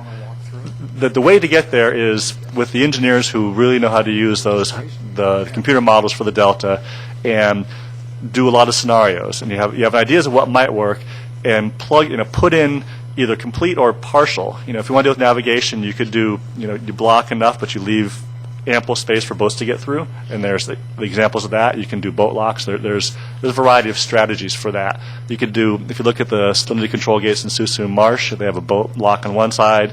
They're operating lots of ways, but they have the effect of diminishing flow when they're in operation. So there's engineering ways to do that still allow navigation. And so the trick is where you put them to get ecosystem benefits. And that's a very complex thing. The way to get there is to use what we understand, try a bunch of scenarios in the computer models, and see how it affects a set of water column indicators around the delta. So you look at things like salinity, residence time, particle tracking, and so forth. Use these models very effectively to understand and use, and the answers you look for are ones that tell you how it changes the ecosystem condition in and away from where you might want to alter channel geometry. But it's very ripe for exploration, and there's no obvious put something here. We can't go back to the way it was, because we've put so many of these things inside of islands, and they're used for conveyance, they're used for navigation. So it's really an effort to, where might have the most benefit, given, and it has to be done in context with any changes in conveyance, because how that might affect how water moves. And so I think it's a very complicated piece to go after, but it's certainly worth exploring. Randy? Yeah, just a quick question on sea level rise. We're charged with planning for a 55-inch sea level rise in the next 100 years, and yet in the document you show that there's been roughly an 8-inch per century sea level rise. The difference between planning for the average of 8 inches and the 55 inches that we've been assigned probably represents billions and billions and billions of dollars. So I think it's a significant number. What do you think about the 55-inch number? And is that I guess it really doesn't make any difference, but I'd like to hear scientifically, is there a basis for that is... I participated, the U.S. EPA did they have a national program called the Climate Ready Estuaries Program, and they picked 2 estuaries in the country as pilots to test out their process. They picked San Francisco Bay and Delaware Bay, I think it was, on the East Coast. And so I was one of about maybe a dozen and a half people invited to participate with EPA for San Francisco Bay, and they brought in a group of climate scientists to give us a pretty thought-through examination of the sea level rise predictions and other climate change predictions, storm frequency, intensity, and total precipitation, air temperature, those things, over the next 100 years. And so the 55 inches is probably a reasonable mid-range projection. And there's been some more recent changes in that might suggest even larger. There's a lot of uncertainty. The climate, these projections are, if you look at the bars, they over time, the further you get in time, the wider the spread of projections get. And so 55 inches is somewhere in that sort of middle range of that. So it's a reasonable number. It may prove to be wrong in 20 or 30 years from now. It may prove to be wrong 5 years from now. But it's probably based on what they presented to us about 6 months ago, it's probably a reasonable number to be using for the time being until there's something more that tells us to take a different direction with that. And then the 8 inches, if you look at the Golden Gate, they've had a tide gauge there for 150 years, and the 8 inches is what has been occurring. And so if you look at the last 10,000 years at the end of the last ice age, we've had sea level rise, and we've been an ongoing sea level rise for the past several thousand years at about 8 inches a year, roughly. And that's the measured change of the Golden Gate since 1850. In Dell Division, we went through exactly the same discussion, and we asked the then independent science board, not then controlled by Professor Norgaard, to give us an evaluation, and they in fact came up with roughly the same. The range is thus and such. It's by the year 2100, and then I think we speculated, or they speculated, that by 2050 there would be a lower level. But it's all a range, and there are dozens of institutions engaged in evaluation now. Gwen? Yeah, and in the Water Resources White Paper, we're actually going to present the information that the state is using to project, and also the information that the federal government agencies are using. And basically, if it's different statistics, it ends up in those areas. Mid-century can be anywhere from 12 to 24 inches. That's by 2050, right? That's by 2050. I think probably, to me, most scary is by 2025. Historically, we start looking at 6 inches from where we saw it in 2000. So it is a little bit spooky on that. So I think it's real. Whether it's 55 or not, but at the end of the century, then we're starting to play statistic games. But it is extensive. And we will present all those different presentations of the different concepts. And Armin had presented those at the September meeting. Okay, thanks. Yeah. Don? Yeah. Just a couple of questions in the Section 2, and I want to thank you certainly for your presentation this morning, but I found the information certainly very interesting, a lot to reflect on, and obviously a simulation of a lot of works over the years, and certainly put it all in one document. It's very, very useful. On page 26, you charted out in looking at the. And am I jumping ahead of you, Gwen? Were you going to go through you weren't going to go through section by section, were you? No, could you tell us which section you're in? Yeah, section 2. Section 2. It's a section. Yeah, do you have the chart that charts out the land cover types in the modern natural agricultural communities? Which? 2-6. 2-6, yeah, page 2-6. I'm sorry, I said 26, 2-6. Okay, figure 2-3 is one? or- 2-1. Okay. Yeah, 2-1. just the Okay, chart, got the it. chart there. Table, okay. Yeah, and you go into a lot of discussion about the riparian habitat and, you know, the single trees along the levees and so forth, but what is the definition of the oak woodland? Because I was curious about that, particularly as you touch on the reaches that are east of I-5 there, where you have some, you talk about riparian forests in one set, but you show 0%, so that says there's no oak woodland. Is that an upper, you know, is that considered to be something up in the foothills or mountains, or can you have oak woodland? I thought you could have it in a floodplain. I've heard people use that loosely, so I was trying to get some, when you show 0, that means there's no oak woodland at all within the area of the delta, and I just, what's the term here referred to, and how do you reach the conclusion that it's 0? Well, I can offer. Halfway up the shaft. Got it. I think you're right on the description of riparian vegetation. That is the oak vegetation, other vegetation that occurs along the streams. The oak woodlands usually refer to more upslope Okay. areas where you've got larger expanses. Okay. That aren't as closely associated with the. So if you had an oak forest in the Kissimmee floodplain, for example, David, then that would be considered riparian habitat, fall in a different category. You wouldn't, I mean, you get the valley oak, I mean, you talk about that here, but you've got some, you know, again, they're not extensive, you know, thousands of acres of forest land, but I just, when I saw 0, I just wanted to be clear, because it said to me that there must be a different definition used when you say oak woodland versus riparian forest. That may very well be valley oak in its construct, so, okay. I think that is the distinction. Okay, yeah. okay. Well, that helps. The other thing, and I referenced this earlier comment when Stuart was making his presentation, is on the section, get to it, just with the agricultural habitats. It's a very... Page number? Page 2-15. 2-15. Yeah. It's very brief. And you talk about, you know, a couple different crop types, those being the ones that may be more conducive to certain types of species, whether being endangered or not. Is this going to be the full extent of discussion about agricultural habitats within the framework of the overall document, or just for purposes of this particular section, this is where you touch on this piece of agriculture? Because if this is the full extent of agricultural discussion as it relates to the Delta, I think it falls a little bit short. I think you got to, if you're talking about modern day times, which you are, there ought to be a better reflection. Whatever its interface is, whether it's a stressor, whether it's a contributor to certain other habitats, terrestrial or otherwise. I didn't know. Again, this was just, it was fit in here with all the ecological discussion, so I was trying to get some sense about how this gets framed. But if this is all it's going to be talked about agriculture in this large paper that comes together, then I think we need to spend a little more time describing that and talking about its interface in modern times.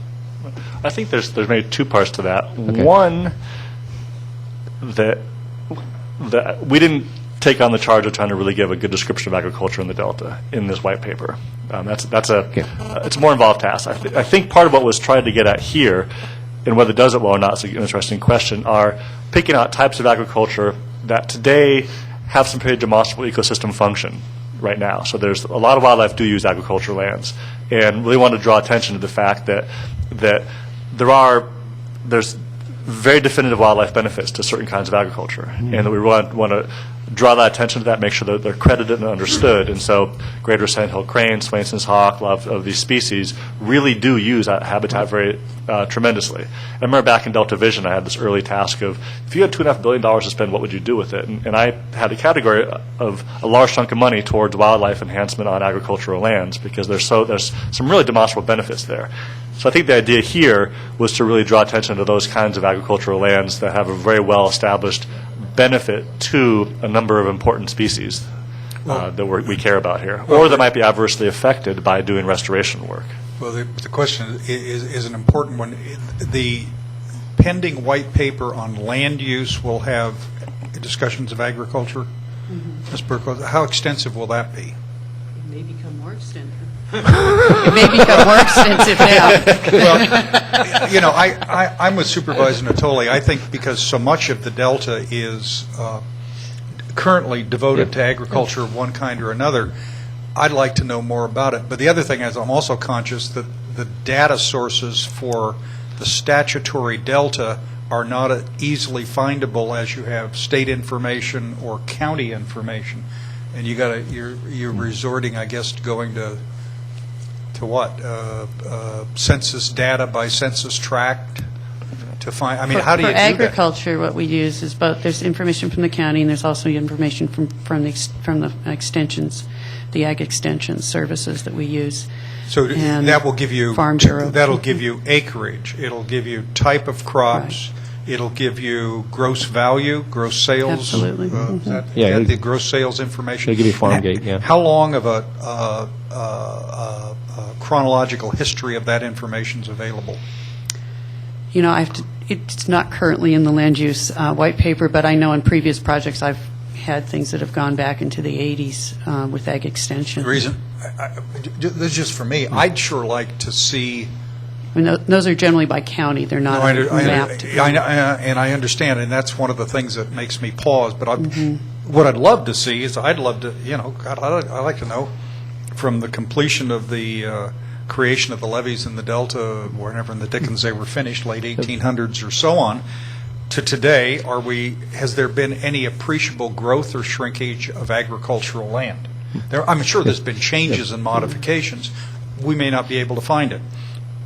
We know that there are changes in the crops being grown, but it's sure useful to find out what the trends are. And we talked about earlier the question of permanent crops versus annual crops. That's a useful piece of information if we could find out about it. We may not have enough time between the land use No, I white know. paper, because one of the ways we can do that, the problem with ag extension is it's by county. Yeah, So we'd have to go back to the point general is, plans. Don's request is for information that does focus on the statutory area we have to deal with. Yeah, and I think it relates to not only the discussion we're having today, but it goes to discussion certainly about land use. And I think in the historical data, ag extension may be one source, but there may be information from your ag commissioners or your archives that show, crop patterns, values, and over the decades, going back many years. But I think also we get in discussion about economic sustainability. All the things that relate, whether it's to habitat, to agricultural production, to ag tourism, to ecotourism, to just the viability of day-to-day life in the Delta for the humans that settled it 160 years ago and now have been there for generations and hopefully will be for generations to come. I think it's going to be important because it is a key piece, recognizing the changes that have been outlined here from what it may have been before the land got settled. And I think that we have to have a good understanding, and it'll be woven. I see it as being woven into some of the different segments. And again, you're the one tasked with preparing that. But I would ask that one, you have some historical perspective, but also then how it fits into The socioeconomic. right, and what we're going to put embed in a Delta plan is key. Patrick, I think Don made the point. Your DPC's economic viability studies going to consider agriculture in Yes. some detail, right? Yes, What yes, its it will. value is and what the different crops are, and okay. Yeah. And we can go back. So and we s- could draw on that without duplicating it, hopefully. Yeah, but we have the ability to go back in time in a way that DPC may not, just because of limited resources. And what we can do with that, and I'll try to get it done by the time we need to post on next month, but if not, we'll put in existing conditions, is what I've done in other projects is gone to the counties and got their general plans back each time, and then we can tell the story through the incremental changes between the general plan maps. Yeah. And on the socioeconomic stuff, and I think, here's my hunch, you may not do a white paper, but I bet you're going to do a special paper on agriculture in California and in the Delta, only because that's so important to much of what we talk about. And the socioeconomic history, it's largely census information, which goes back to 1860 in very rough terms. It's Department of Finance annual statistical surveys that go back to 1958, which is their annual variation and update, their estimates of updated census information. It's the Department of Food and Agriculture, I believe now, annual reports, I think that's right, Randy, on the condition of agriculture, which includes projections of gross sales income and then has a huge amount of information on specialty crops. I understand it's statewide, but they also have regional components of that. Every county ag commissioner produces an annual report. So you have the general information there. Every ag commissioner issues pesticide use permits, and in that, every property owner and 99% of the growers in the Delta would be using pesticides in one form or another. In applying for their pesticide use report, they file parcel by parcel, township, section range, identification, and annually they update that and indicate what crops are grown. So you have a database available from the county ag commissioner. The extension service is more valuable for highlighting trends and best management practices and things like that.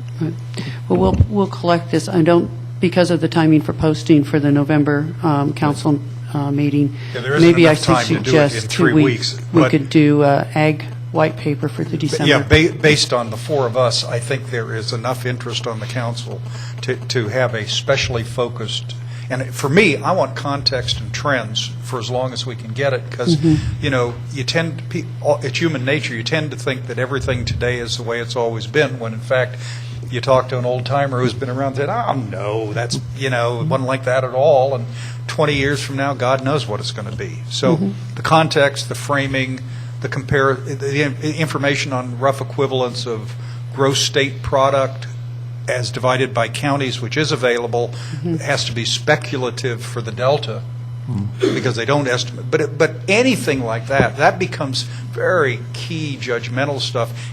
Understand? By the way, asking you to do this exposes you to endless criticism because, of course, the database is not organized by the statutory Delta, so you're cobbling together things. But the best available information is out there and can be very helpful. If I could just add one other point. Where I see it tying back to this, with the work that's been done here, though, is that as you begin looking at strategies to address some of the problems have been pointed out here that, and then obviously under the charge of the ecosystem restoration, is that when you start talking about either retiring lands or taking them out of current production or maybe even historical production for 150 years and doing something else that, is not on the terrestrial side, but it's more on the aquatic side, the implications, not only the socioeconomic implications, but what does that mean to, again, to the layout of the waterways, of the landforms. And so I think it has significant ties, and I think it's obviously part of the discussion we as a council are going to have in the months to come and putting together a Delta plan. But that's where I see as being very important. Last point I would just make is that I know that in Sacramento County, for example, we have been able to break out maybe a bit roughly, but about a little more than half of the agricultural production, the 330 million farm gate annual, about 175 to 180 of that is Delta generated. That's the estimate we had in the last couple of years. But there are ways to break that down that may help to refine it a bit, Phil, as far as the information. And again, you'll have to, I don't expect it in the next few weeks or anything like that. I thought it would be important, and again, I didn't want to override what you're doing here. It's ecosystem focused, but I think it has direct and very significant ties in our overall considerations in the months to come. Randy? Okay. So we'll put together an agricultural white paper that and looks at the Delta and also the other secondary planning area, too. Probably wouldn't hurt to at least, if you want to solicit opinion, public opinion or council opinion, maybe both, from the range of the things you're considering. I don't know. I haven't said it right, but you know what I'm talking about.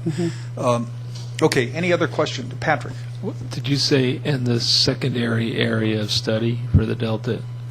Could you give Mr. Johnston some volume here, please? No. Well, yeah, because what did you mean by that?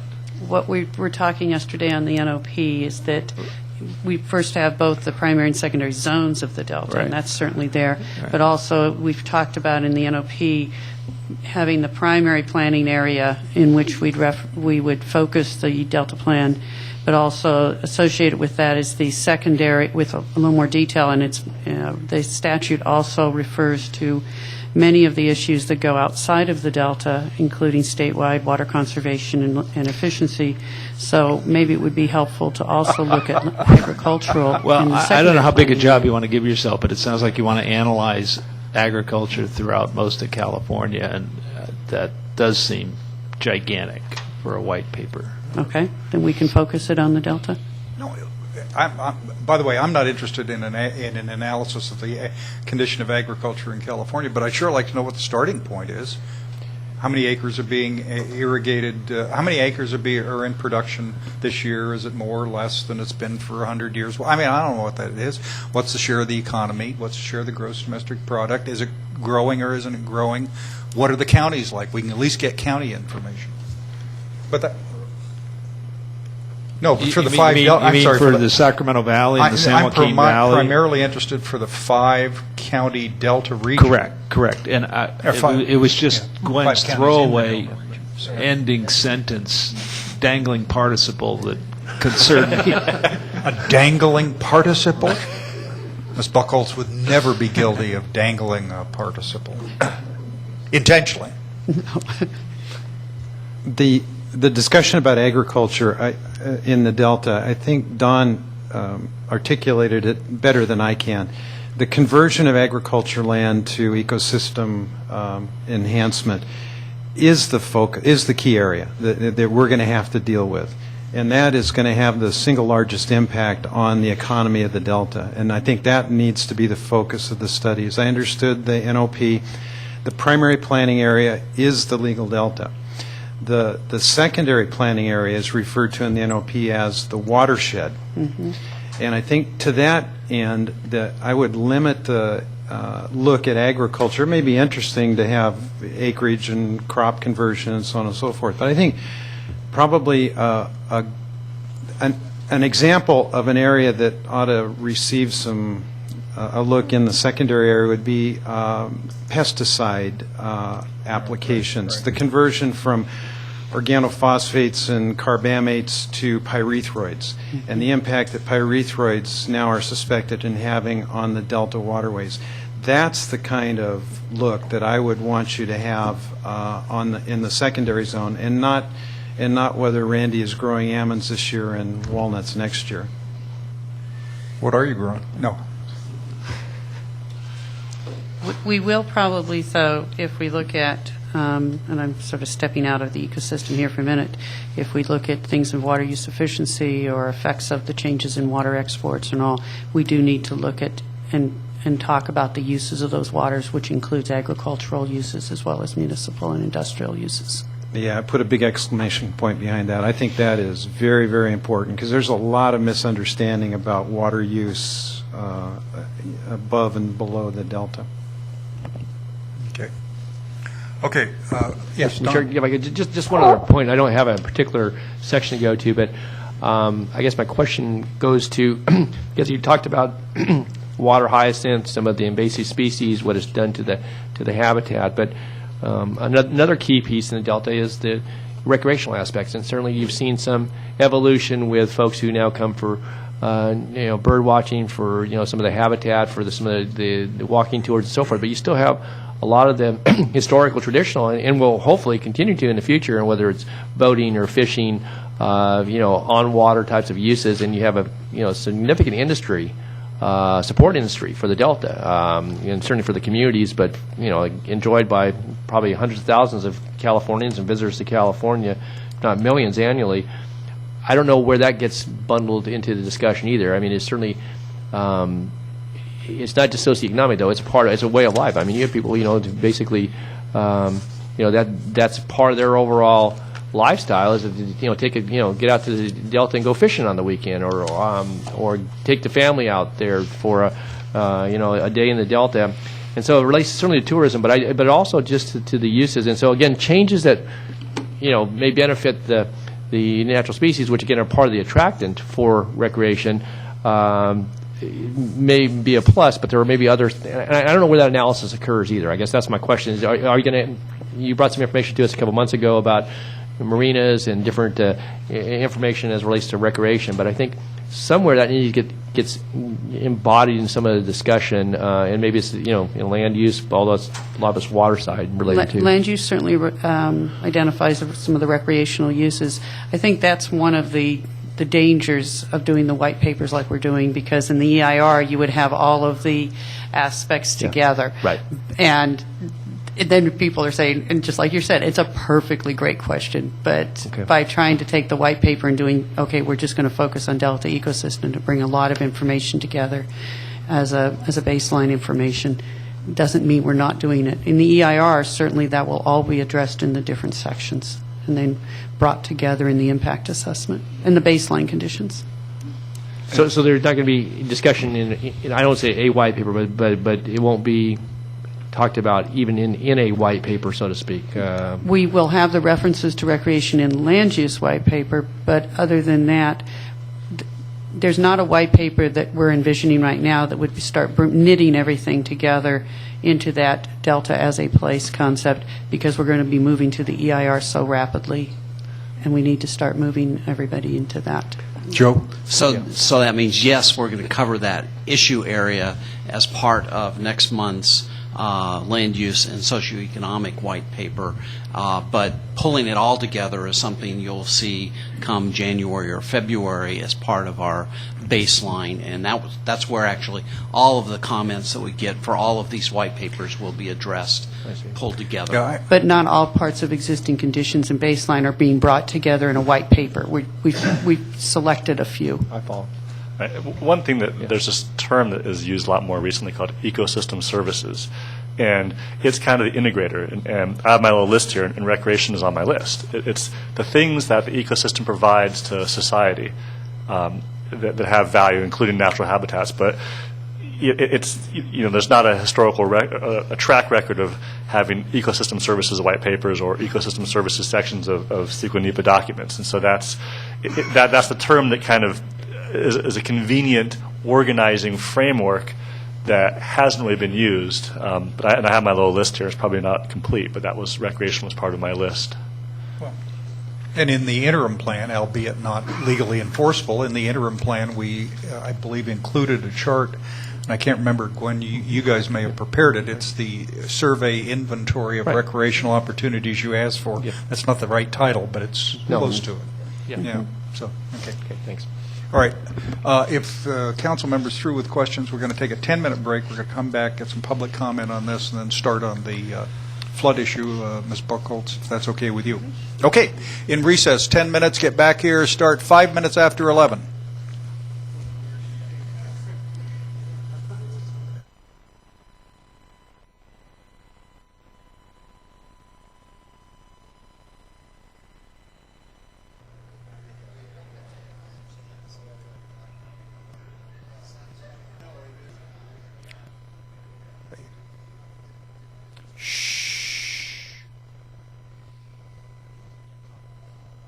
Ms. Koutras, if you mention the San Francisco Giants at any time in this room, you're going to be thrown out, not because we don't support them, but because it will launch an hour-and-a-half exchange of mail bonding, reflections on baseball as a metaphor for life, the meaning of democracy in America, the novels of Mark Harris dealing with baseball. Mr. Fiorini, would you like to pursue that discussion any further? Yes, he would. I rarely mix personal interests with business and public policy, but I just want to say that my record attending World Series games for the Giants has been pretty good. I attended Game 6. Really? Game 6? Game 6, 1962. They won. So you were 5 years old. I wasn't very old. I attended the first game in 1989. Well, actually, on my way to Game 6, we turned around at the Bay Bridge Toll Plaza because it got rained out. So my first attempt was rained out. Second attempt, they won. Third attended game was the earthquake game in 1989, so that game got canceled. I attended the fifth game in 2001 or 2 when they played the Angels. They blew them out, won handily. And now the last 2 games, they've won pretty handily. So essentially, I'm 4-0. And I'm not going to go to Dallas. Patrick, this is Mr. Koutras. Mr. Koutras said, "Has anybody talked about the baseball game yet?" And I said, I've riffed on a bit. And Randy decided to explain his attendance at World Series games from 1962 forward. Would you like to add as any reflections? I thought I was a nut till I met Randy.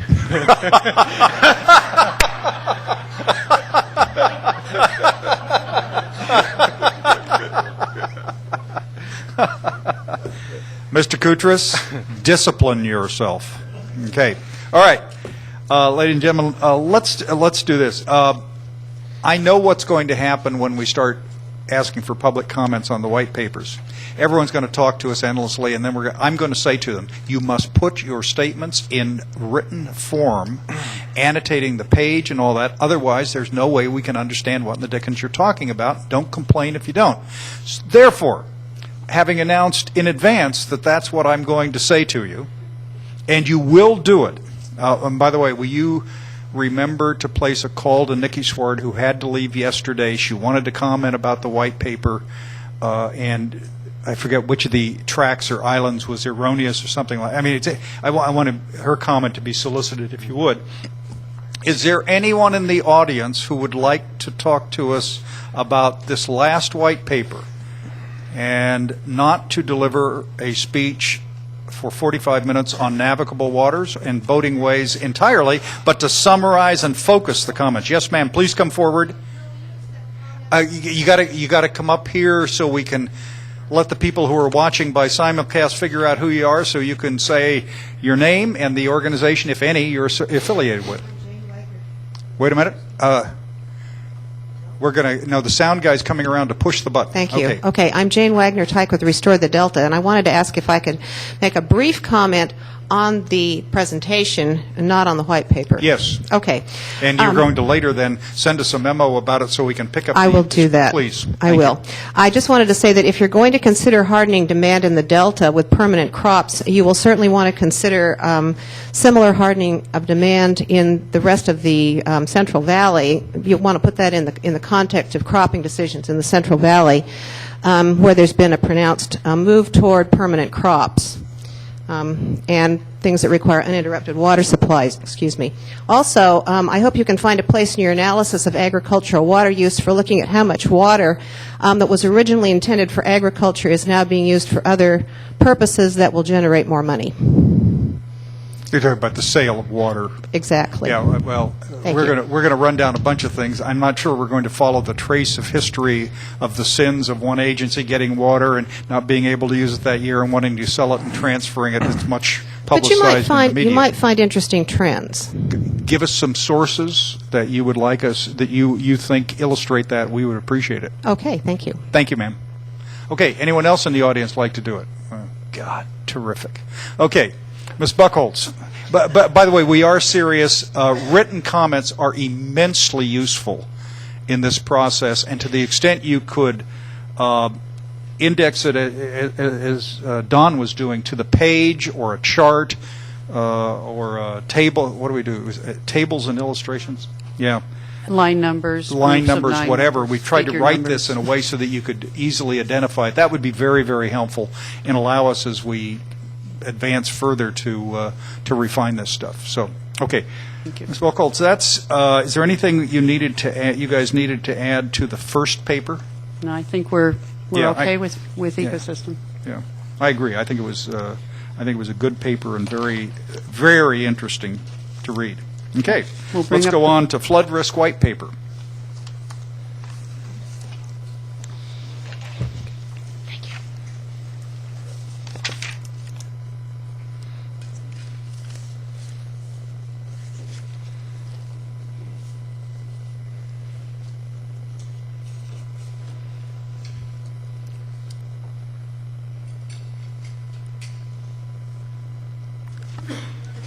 Mr. Nickel, you're going to start? Yes, sir. Okay. I'm here to introduce our consultant lead on the flood risk white paper, Eric Nagy, and as Gwen had mentioned earlier, she kind of ran through the purpose of the white papers to lay out a historical context for the education of the council, as well as to highlight some of the larger risks and issues that are before you folks. So I won't run over that too much. I think Eric's going to give you a pretty brief presentation and then open it up for questions. But I'd like to say I think Eric and his team did a very good job of pulling together some very good information for you in a very short period of time, and I'm sure we'll generate a spirited discussion as we go through it. I would like to mention, though, that Eric and his consultant team are, beyond the white paper, are going to be assisting the council staff in some additional requirements, the statutory requirements that we have to address. And That's the Central Valley Flood Management, the consulting on emergency preparedness, and all the other Yes, stuff. exactly. And I think one of the main ones is prioritizing state investments in levee maintenance and operations. And I think that is going to be Well, quite the task. So you have the actual clear statement policy ready to go, and everybody will love it. Of course. Forthcoming. So, Okay. and one other item as well, next month, Eric and his team is also going to be back presenting the emergency preparedness that's right, white the paper. white paper, right. Right, and we're also going to have Jim Brown with Cal EMA, who's the regional inland administrator, which covers the Delta region. He's going to give a presentation to you folks as well, and we think that'll tie in well with the white paper. Okay. So without further ado, Okay. Eric? Chairman, members of the council, I appreciate the opportunity to be here this morning and have a discussion with you about flood risk. My name's Eric Nagy. I'm with HDR Engineering, and we're a subconsultant to CH2M Hill in support of the development of the Delta Plan. As Eric indicated, I'm leading the levees working group that's been assembled in support of the development of the plan and authored this white paper. That working group is composed of 4 members, including myself, all civil engineers, all with very different perspectives on the Delta as far as our experience with levees and flooding in the Delta and our experience as it relates to the different levels of government that are involved in flood protection and levees. Although I did lead the team and contribute content to the white paper, I'm not an expert in all the subject matters that are included in the white paper, and I'll do my best to address your questions. Otherwise, but Mr. Eric Nickel has to answer all the other questions, right? we may need to defer some of the questions. Even as a civil engineer and as somebody who's done a lot of work with levees, planning, design, and construction, I'm not a seismic expert. I'm not an expert in subsidence, and so there's a lot of content here in the white paper that I'll do my best to address, but I will try not to speculate. The approach to my presentation is a little different than the previous team in that I just have some introductory remarks, and then I'd just like to have a discussion with you as a council with regard to questions that you have regarding the white paper itself or just generally about levees and risk as it relates to flooding in the Delta. The intent of the white paper, as Gwen previously indicated, is really 2 primary objectives. One, to provide you some historical context for the topic of risk as it relates to flooding and levees in the Delta, and then to start to introduce issues that are very relevant or will be very relevant to the development of the Delta Plan. All of this information we attempted to provide directly in the context of the statutory requirements that will be part of the development of the Delta Plan. There are some limitations to the white paper. We really did focus on levees and flooding as far as risk. There are other risks that could be expanded on or conceived as it relates to the Delta Plan, but we really did try to limit our scope to levees and flooding. We, as much as possible, tried to count specifically on published materials. There are a lot of studies, a lot of significant studies underway in the Central Valley as it relates to flooding and levees. And a lot of that material is simply just not ready for publication, not ready for release. And so as we look at BDCP, a lot of the flood-safe activities, including development of the Central Valley Flood Protection Plan, other programs and activities that the Department of Water Resources has underway, as well as the U.S. Army Corps of Engineers. There's a lot of information that's out there that people know about, but isn't really ripe for publication, in a white paper or for anything other to inform the discussion. We did try to keep the white paper a manageable size. It's not intended to be a comprehensive tome of all the data or information or issues that could be discussed on this topic as it relates to the Delta. And so certainly there are questions, I'm sure, and content that we maybe didn't address or could be expanded upon, and we can go through that as you ask your questions. I would like to just spend a couple minutes talking about what I think are the major themes in the white paper. And there's really 4 topics that I'd like to address or introduce, and then that will really conclude my formal remarks. The first major theme is that really the Delta as it exists today, as we know it, is the product of levees. There's over 1,000 miles of levees that create 60 or more islands and tracts in the Delta. And so really this levees essentially interrelate with every other issue that has been discussed over the last 2 days and that will be discussed probably as this council considers and develops a Delta plan.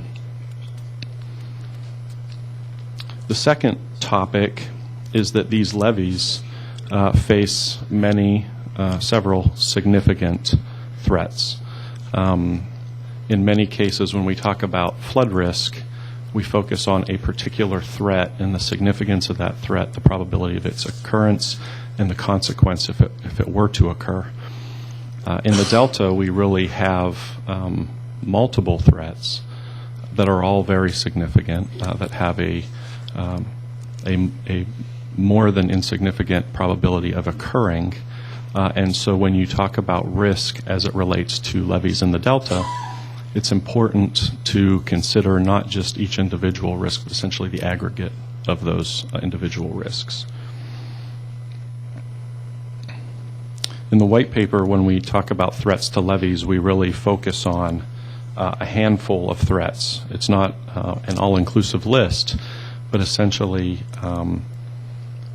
the categories that we cover are probably some of the more substantial threats as we see them facing the levees in the Delta today, and those are fairly simply categorized as flood threats, earthquake or seismic threats, sea level change, and continued subsidence. And we can talk about those at length this morning if you would like.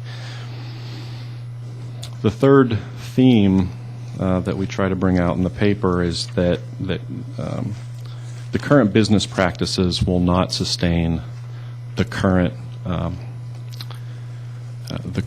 version of the Delta, and this is probably most easily characterized by level of investment, but it could also be characterized through lack of prioritization in that investment. Finally, the fourth theme is the concept of risk. And I think this is generally well understood, but I think it always is worth mentioning that risk really has 2 components in its most classic sense. One is the probability of an occurrence happening, and second, the consequence of that occurrence if it does occur. And I think a concept that is often lost in evaluating or considering risk and how it changes over time is that you could, through investment, decrease the probability of something happening, but in doing so, you might create an increase in the consequences. And essentially, at the end of the day, your risk stays the same, or you might have lost ground. And the easiest example of that is when you look at levels of flood protection.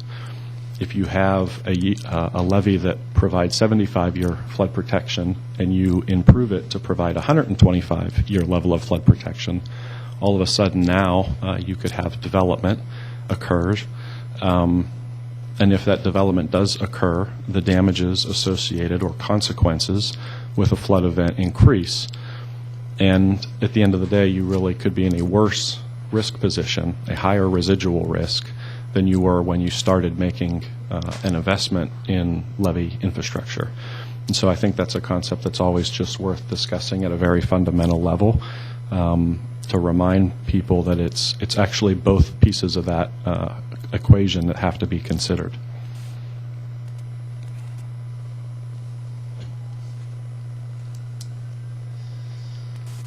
I think with that, I'd like to conclude my introductory remarks, and I'm happy to take questions. Okay. Mr. Fiorini.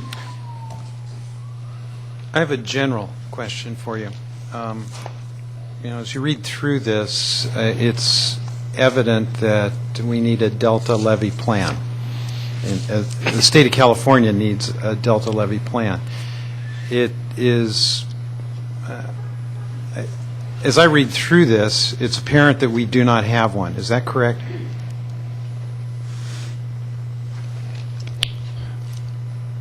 I think in its most comprehensive sense, that's correct. Okay.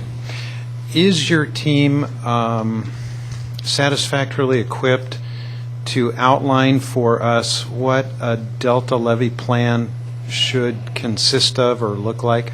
Just not the details, but just in an outline form, what a Delta levee plan should consist of. I think we are prepared to provide concepts and management strategies that you could consider for prioritization of investment, or in terms of establishing categories of protection as it might relate to different islands or tracts. This is obviously a tremendously difficult, complex topic as it relates to sort of the Delta as it exists today and what it could conceivably look like in the future, or what we would like it to look like in the future. And those management strategies, those concepts for levee investment would have to consider those two visions, the existing condition and the vision of the future. So as far as your question, He said yes, but they're going to duck the major questions like a declaration that all non-project levies are the responsibility of all the taxpayers of California. And now that's what I think you said, which is a question the issues paper identifies. I mean, it's a big issue, but we didn't ask them to do precisely answer that policy. Right, That's one of the in the policies. white paper. However, that is what I think we're intending with working with the council, is if you look at where we're looking at developing the alternatives, is Yeah. coming up with alternative concepts to develop those strategies in the different alternatives to be looked at in preparation of the Delta plan. And so I think the first part of the question, is the team available to help the council do that? Absolutely. And I think we have adequate staff because we have people that have worked with local Delta reclamation districts, people that have worked with the state, and people that have worked with the Corps of Engineers. So, but I'm envisioning that that's part of the development of the strategies for the Delta plan. Okay. I guess my thought is that you've done such a good job of bringing together all this information, and now we go to the EIR, EIS process, and a lot of these details will get kind of scattered around, I'm afraid. And as an interim step between this and that, it just seems to me that a couple of pages outlining what a Delta levee plan should look like, and maybe I don't understand the process as well as I need to, but clearly a Delta levee plan has got to be it's got to be a key part of our Delta plan, and I just want to make sure that Okay, go ahead. Yeah, I think in response to your question, maybe another way of answering it is to refer back to this handout that you looked at yesterday. We received that yesterday from Ms. Buchholz again.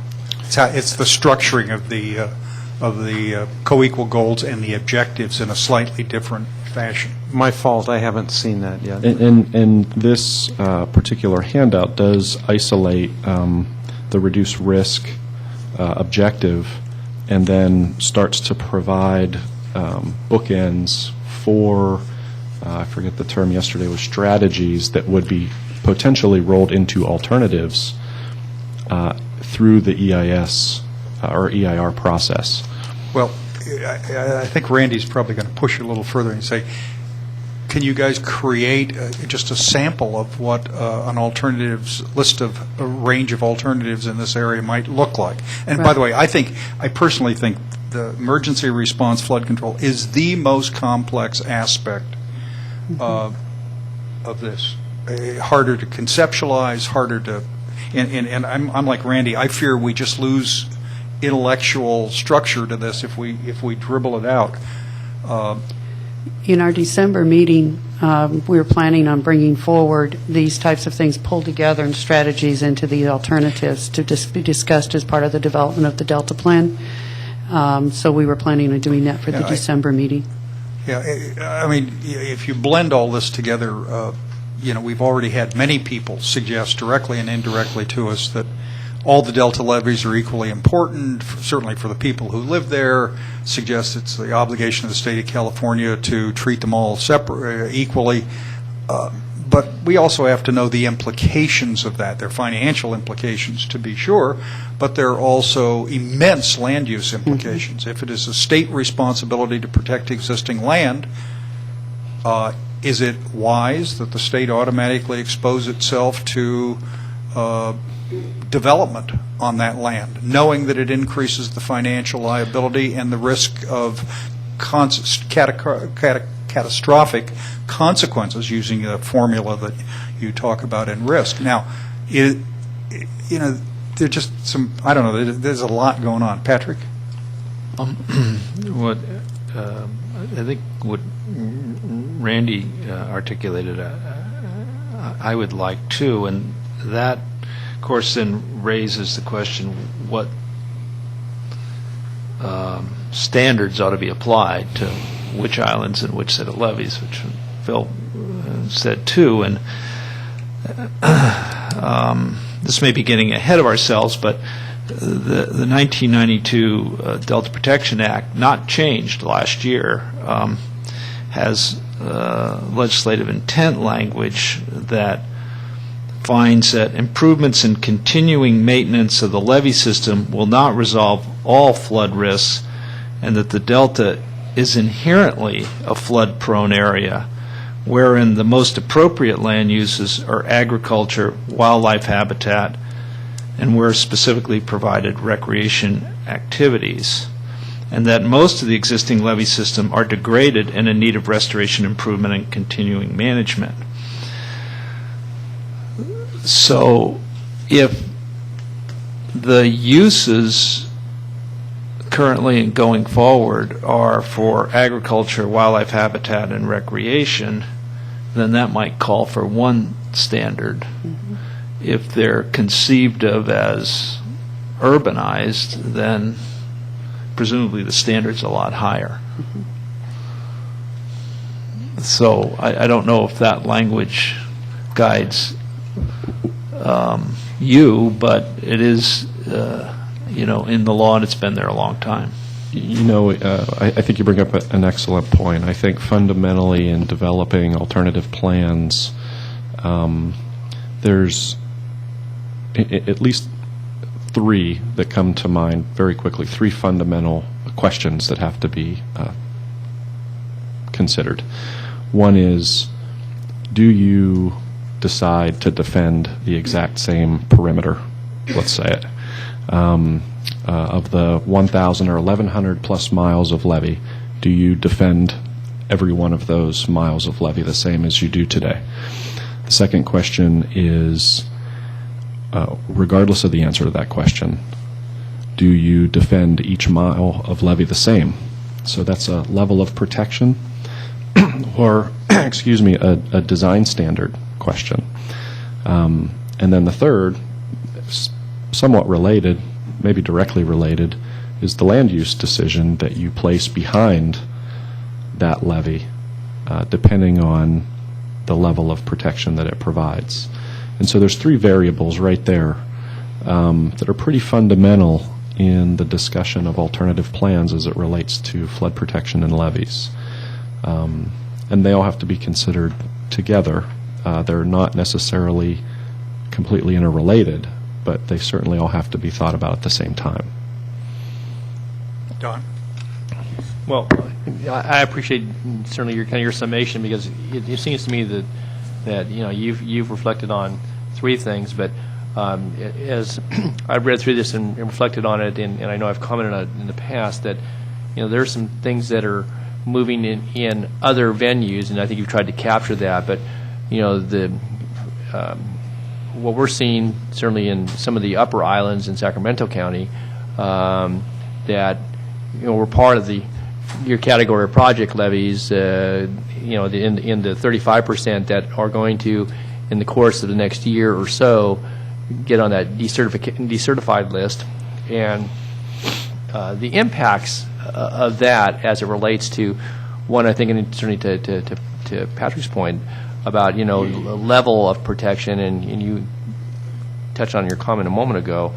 But, what we're seeing first is FEMA come in and decertifying levees that have had significant investment and may very well have, some investment in the future. But we get into this, and I think it's part of the background is very important to the viability and the livelihood of people in the Delta, is that FEMA comes in and decertifies the levee. The local reclamation district, even in those areas where you've had significant state and federal investment in partnership with the reclamation district, then says in order to get recertified, you've got to do X, Y, and Z. The capacity to do that, depending upon if it's the urban standard or even some other standard, is significant expense. But what in essence the FEMA decertification does is that for your townships and even for structures that may be of an agricultural nature, or certainly supporting agriculture, or wineries, graineries, any number of things that you put on a list, you make them almost infeasible, particularly in the setting of the areas where you have townships and so forth, because you drive, in order to comply with the flood insurance program, you drive the elevations for those particular structures to 20 feet, if not more, and in the ability then for the rec districts to maintain that base beyond the agricultural base, and certainly have the investment that helps the local jurisdictions, the counties and the rec districts, to have the dollars to meet those matches, becomes, I think, potentially in jeopardy.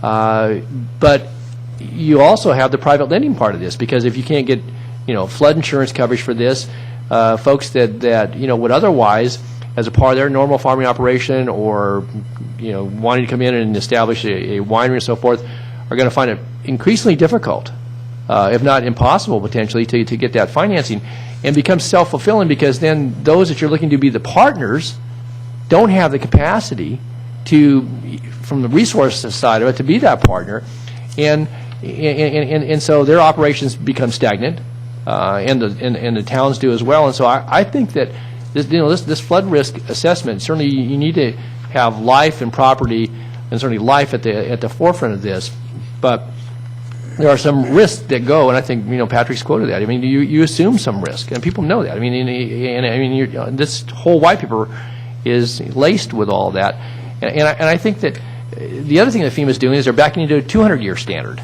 Basically, they use a 100-year floodplain, but they're backing into a 200-year standard in urban setting. That is beginning to I think spill over into the more rural areas. Now, we may some point in time get to a point where we can get some recognition of that, and look at population densities and so forth. And then I see the Central Valley Flood program coming through and looking at entitlements even to the building permit stage, that all will have to potentially over time integrate into this. There are certainly some upsides to that, I guess, at least from a public policy standpoint. But the downside is that, and I guess my point is here is that you could draw a matrix. And I'm not talking just about worst case, but a matrix where you begin to, on all these various processes, ratchet down to the point where you make it so darn difficult, I could use another word, or nearly impossible for folks, even in the setting that's appropriate. We're not talking about subdivisions here or putting in housing developments. That the private investment side, even going to the banker, won't be able to do anything, and so you freeze it and you basically chill, if not kill, the ability for those communities, and with no prospect. Even with good public policy, it's got no prospect to get out. So I guess my concern is that, we all live with the risk, and and I think Phil has addressed this many times. It's certainly you don't put it all off on the state.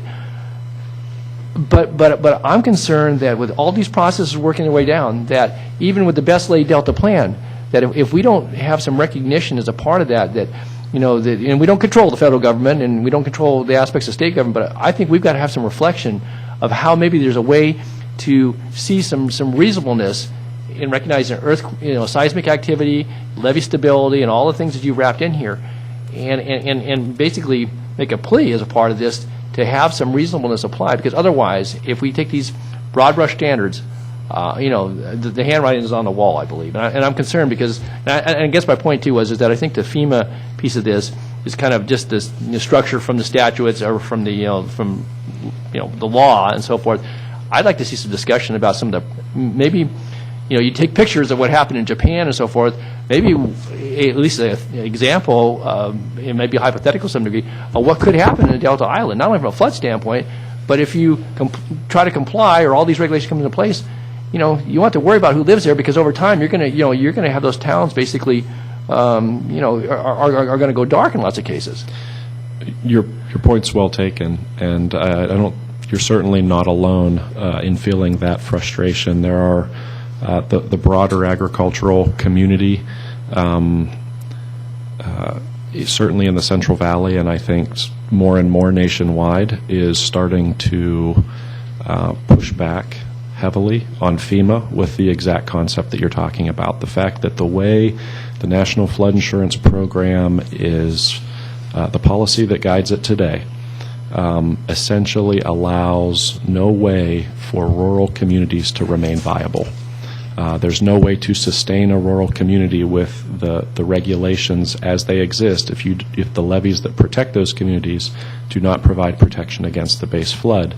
And so even if a rural community says, we're not interested in getting larger, we just want to remain what we are today into the future, the National Flood Insurance Program doesn't really allow for that, because if your house burns down, you can't rebuild it unless you build it 30 feet higher. Right. And in the middle of town, that's going to look pretty stupid. Right. You got it, Eric. So, I think really what we're talking about, though, is absolutely an issue. I think where it's maybe one of the places where it's being addressed today that I'm most familiar with is the Central Valley Flood Protection Plan, where they convened a working group that was agriculture focused, and in that paper, the paper that working group developed that will be placed as part of the Flood Protection Plan, they get at a lot of those concepts and a lot of those issues and a lot of the concerns that also go back to the economic feasibility of making levee improvements, not necessarily levee improvements that provide 100-year protection, but levee improvements that provide some level of protection that is acceptable to the area, but does not necessarily satisfy NFIP as it's written today. And I think that's where you kind of go back to this other fundamental concept of you can very reasonably look at the Delta and say, all these levees do not have to be improved equally. They could be improved in a targeted fashion that recognizes what's behind them, what they protect, and how might they evolve in the future. And the level of investment is commensurate with that projection or with a recognition of what it is today. But that doesn't mean that they all have to be 100-year levies or 200-year levies or 25-year levies or whatever. Because that's proved to be even a moving target in and of itself, the 100-year certification, which we know even in the urban setting has been problematic. So Right, and I mean, I think that's, maybe one other point of clarification on the remarks you just made is, the standard for the National Flood Insurance Program remains 100-year. It's really the state that has taken the initiative to press this 200-year level of protection for the urban areas. Right. Joe? Yeah, I just wanted to say, I think the issue of the federal flood insurance program is a big one, but right now it's subsidized by the nation, and it takes federal legislation to change that. And the challenge is that communities want to expand or rebuild, whatever the case may be, and want to continue to be subsidized. And if they don't meet these standards, it's theoretically puts an even greater burden on the federal subsidy. And so my sense is it's a very difficult thing to go to Congress and say, we want you to increase the subsidy for flood insurance, especially in a time of very tight budgets. So I think, and we can't change that unless we want to propose to the state legislature, hey, you guys should create an additional subsidy program to do that. And given the budget in the state legislature, I think that's also unlikely. So I think we're going to have to find a way to work within the system, acknowledging these problems, and try and figure out what would our priorities be given the situation that we have now, and what policy recommendations do we have moving ahead. I want to weigh in. This discussion is terrific because it deals with a collection of, if not irreconcilable, competing values where various parties and interests demand that their value go first before everyone else. And I was intrigued with the language that Patrick is the statutory delta. It's been declared by the legislature as inherently flood prone. Well, God, it seems to me that's what every expert's told us. Admittedly, we've heard from some citizens who live in the Delta that earthquakes will never be a threat, it's never happened, don't worry about it. We've heard from people that said, no, don't worry about it, our levees are enough, just give us enough money to fix it up. But after the people talk who say, the threat isn't as much as you think it is, they always come back to providing more money for levee maintenance programs, state or federal. And I can't see how you can claim there's no threat and request more money at the same time. The demand for more money is credible if the threat is high. It is not credible if the threat is non-existent. So it seems to me, unless people are prepared to say, yeah, everyone go to hell, I'll live here, don't protect me, don't give me any money, I can't see how you can avoid mixing all of these values. So first of all, I thought the report was very well balanced and done. I would suggest that we probably need at some point, maybe this is part of the final notice of preparation and certainly the environmental impact report. I'm attracted with the language that was in Patrick's act, Don knows about it, it's the Delta Protection Act, inherently flood prone. And also a declaration that all the experts have been saying for as long as I've been dabbled, which is, no, there is no such thing as 100% protection forever against all risk. That isn't the way risk works. But politics, of course, and political verbiage tends to act as if you can solve a problem for all times. When I was in the Netherlands in 2009 for a conference, they showed the speech of Queen Wilhelmina in 1953 when the huge flooding occurred and like 1,800 people died, and she gave the Never Again speech, which is just like all the Never Again speeches all of us would be inclined to do and everybody else makes. And of course now they sit down there and they've developed this very elaborate policy, and all the engineers and all the scientists say exactly the contrary. We can give you very high levels of protection, but we cannot guarantee 100% and perfect protection. So in the Netherlands, there's some places that have 10,000-year protection. I mean, I was just dumbfounded with a calculator. Admittedly, their standard may not be the same standard we calculate, but the magnitude of what they're doing is jaw-dropping. Admittedly, I think it's 93% of the entire country is at or below the sea level. The delta, and that, by the way, that threat, which they view as their number one most important thing, has enabled them to mobilize their society in a way to spend vast amounts of money to achieve very high levels of flood protection. In California, we have relatively small numbers of people, 3 to 5 million in the Central Valley, including, throw in the Delta, 3.5 million, 4 million, who are subject to flood risk that is floating around here.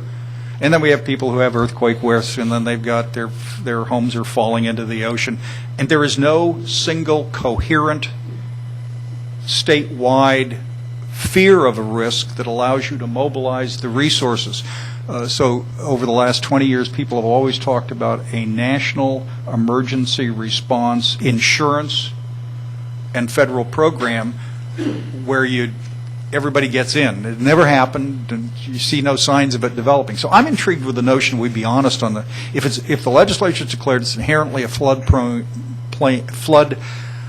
area, which I think is true, that whatever protections are needed and necessary and must be upgraded is not a guarantee of perfection or eternity. I think that's a useful start for a perspective, but it means the options that we study, the alternatives we study in the EIR as part of the Delta Plan have to run the range of the hard stuff. State of California should or should not treat non-project levies as part of identical to project levies. Okay, there's a choice. We could. Implications. State of California should or should not fully fund flood emergency responses and subsidize local reclamation districts at 90% of cost. Mr. Koutras is nodding his head back there on his magic financial formula of $1 of local money for $99 of state money. And the alternatives on the other side are, very simply, should exposing additional people and property to risk in a flood-prone area be permitted? Yes or no? That has to be an option. Third option that has to be considered is Don's nuanced option. Isn't there a balance, a resolution of a way to approach it? I suspect there's never a perfect balance because there's always somebody out there with an idea that people are going to like or not like. But that's a pretty credible approach. Also, I just wanted to say, normally I don't like formulas, but I like the risk equals probability and consequence. I think it's a useful device to think about because the magnitude of the consequences of failure, if it's not as important, it's pretty close to as important. And so that, to me, that's useful. I also thought, and I don't know, maybe other council members have ideas, you identified the 4 primary risks, not to the exclusions of others: floods, earthquakes, continued subsidence, sea level rise. That feels, if not right to me, close to right. Sure, there are lots of other things around, but as an intellectual approach to get to this complex area, I like the formulation. You might want to juggle the order, you might want to add a thing, but it's useful. It's not unlike what we're asking the Independent Science Board to do for us on stressors. It's useful in all of that. So I commend you. I thought it was quite interesting. I got some detailed comments we can talk about later. But this is a toughie. This is a real tough issue. I'd like to have 3 thoughts that are related to the series of comments that you just made, and they're maybe fine points, but I think they're important ones. One, with regard to the National Flood Insurance Program, for anybody who is or is not following that program, it's currently up for reauthorization. Congress at least 2 times, maybe 3 times, has sort of punted the reauthorization and just said, hey, keep it in effect the way it's currently formulated for another 6 months. I think the current extension lasts, I think, through the end of this current federal fiscal year. So Congress is thinking about NFIP now, and there are a lot of members in Congress that have shown interest in NFIP and what they like or don't like about it. So the time to act, so to speak, is now at the federal, can the council or will it elect to try to speak to the federal policy and its reformulation as it relates to your area of responsibility? That's one point. Second point, with regard to the chairman's comment regarding, let's say, multi-hazard insurance. FEMA does have a program right now where they're looking at trying to expand the flood insurance program to be multi-hazard and to have the rates based on sort of the aggregate risk exposure of each individual residence. I think it's still pretty early on, but there's pretty good technical movement in the tools that you would need to actually take essentially what are your existing flood insurance rate maps and expand those to multi-hazard maps. So for what it's worth, I just want to add that point to the debate. You started to do that. I looked at your maps, and a couple of them weren't big enough on the printed page for me to tell what areas were in and weren't out, and there wasn't an overlay of the statutory delta for us to play with, but that can come later.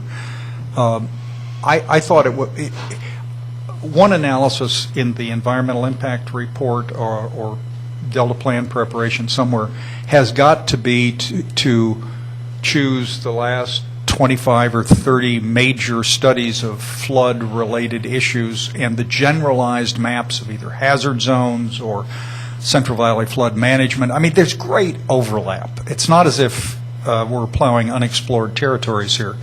But we're going to need some map illustration that we can rely on as representing the best available discussion. Will it answer every question? Of course not. But it will answer many questions. Also, I was just looking again at the law, what we're ordered to do, and they told us in consultation with the Central Valley Flood Protection Board, we shall recommend in the Delta Plan priorities for state investments in levee operations, maintenance, and improvements in the Delta, including both levees that are a part of the state plan of flood control and non-project levees. I mean, they've got some other language, too, about what actions to be taken outside the Delta that affects the flood things and so on. But it's pretty clear language that we've got to do this in the Delta plan. And so I like the idea that you've raised the issues this way. And I think we need some help in the broadest range of options to consider. I do not mean, by the way, 1,000 options on the same issue. If the issue is what cost-sharing ratio for supportive levies is reasonable, you don't have to start at $1 and go up to $75,000 or something like that. But the mandates in this area are more clear and more specific than they are in almost all the rest of the statutes, and they're more troubling too because they're hard nuts to crack. But I think you're going the right direction in this work. One final comment I had was with regard to the flood defenses in the Netherlands. I was fortunate enough to spend some time there a few years back working with some of the engineers there that have participated in the development of that system. And I think it's interesting to note, and I think it's a key point, is that even in their current reformulations or rethinking of that system, they do not believe that it provides 10,000-year protection anymore. They might be down to like 2,000 or 3,000 year protection. Yeah, right. I'll bet you, but they won't even say that. Right, but the bigger point is that I kind of like to say there is no there. It's constantly evolving. I mean, it's almost akin to adaptive management in that just because or if you are able to attain a certain level of protection, you don't have that level of protection in perperpetuity. It's constantly everything's constantly changing. Well, every time you have a great big flood or storm, they recalculate the basics on the calculation they use. Of course, you say, well, that's stupid, they should never recalculate. Well, that's like saying it'll never be worse than it is today, or has been historically, which is kind of silly. A couple of things. You mentioned in this white paper the point at which the Corps began withdrawing some of its support for levee activities, and I'm a little bit with Joe. I think the trend at the national level, not just in the last decade, but really in the last 70 years, has been skepticism and reluctance to expand continuing liability. And my guess is the political mood of the country and the willingness to tax or support ourselves or others for common purposes is going to limit us for years to come. But we need, for California, a relatively clear policy statement of what the state should do and who ought to pay for what and what the consequences on other components are. And, the fact is the legislature's asked things like that to be done a lot by people, Department of Water Resources and others, but the choices are so politically unpalatable, they've just essentially punted on it. My hope is that we take a big bite out of the issue and try to chew it over and come up with the best conclusions we can.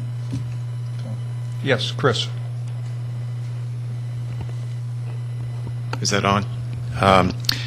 I thought the paper was very well done. Just wanted to add that comment. And I had previously asked that we, given our expansive charge on prioritizing levy funding for non-project as well as project levies, given that that's going to be a major component of the Delta Plan, given the complexities of trying to come up with some kind of priority funding scheme and all, I thought that it would be wise to be honest about, in this paper at least, raising the issue of flood damage liability in the Paterno decision. And you did so on page 318. And I know that even raising the issue is uncomfortable for many of our state agency partners. And nervous lawyers working for nervous lawyers as well. And so I commend you for the way that you laid it out. I agree. But I want to raise a couple issues. First of all, I think that it's important, since we're talking about specific cases in here, that you add to your list at the very end of in your bibliography or sources of attribution, that you actually list those cases with correct sites so people can go to the cases and take a look at them.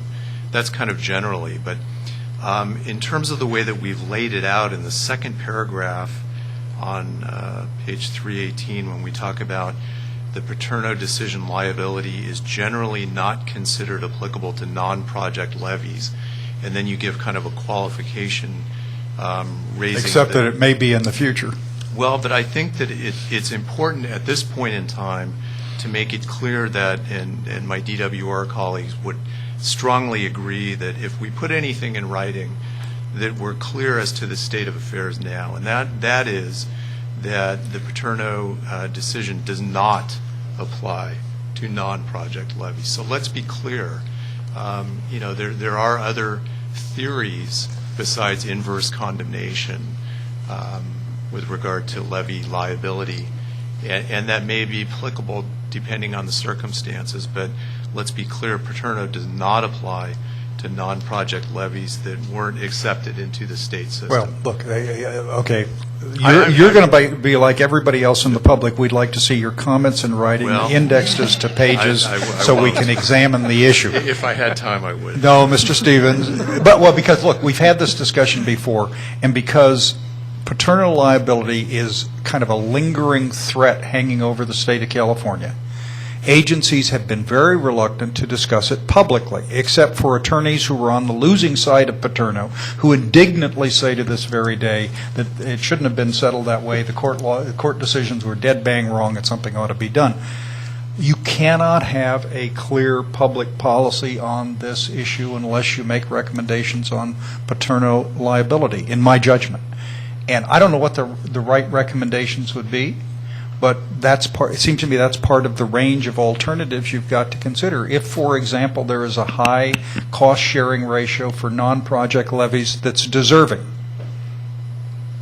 gee, that suggests to me there are high responsibilities, duties, and financial exposures for maintenance failures that should apply to local districts and to governing entities of local districts, including counties, in the affected area. I mean, you can't create a situation where there's an open-ended obligation from the state to pay for everything, even future decisions that don't make any sense, increase liability, increase risk to people, increase risk to property. There has to be some coherent balance. What the balance is, I'm not clear about. That's Don's point, too. But I don't want to duck this stuff. I do not mind in the alternatives analysis a clear, definitive statement written by careful lawyers on this stuff. But that also means they have to be prepared to talk honestly, directly, and publicly about the issue, not simply rest with a statement they feel comfortable about and then go hide in their offices for the next 10 years hoping somebody else solves the problem. Well, I can tell you right now that that won't be the case. Good. Because by statute, we actually have to come up with a meaningful plan that will raise these issues. And the point was to raise them in an objective way, and I just want to be clear that we're not ducking the issue. In fact, I look forward with enthusiasm to the Chris Stevens proposed solution to Paterno. Fantastic. Mr. General Counsel. And just along those lines, in the last paragraph, we talk about a case, the Areola case, and the last sentence says the decision exposes all levy maintaining organizations, including the state, to major future liabilities. Now, again, I think that we raise the issue, and validly, but I think that more accurately, the sentence should read something like this decision, depending on the circumstances, could expose these people to potential, or these entities to potential liability. Yeah. And I don't think that's ducking the issue, but I think that we tend to look at white papers as not the presentation of consultants who are asked to answer all these problems, but we tend to look at them in what we would say in our documents. I've got similar kinds of comments here too, but the point of the matter is this provokes the conversation that leads to the alternative considerations we've got to do. But, there's an occasional gratuitous thing, page 318, line 6 and 7. Consideration should be given to at least temporarily reducing the cost-sharing requirements.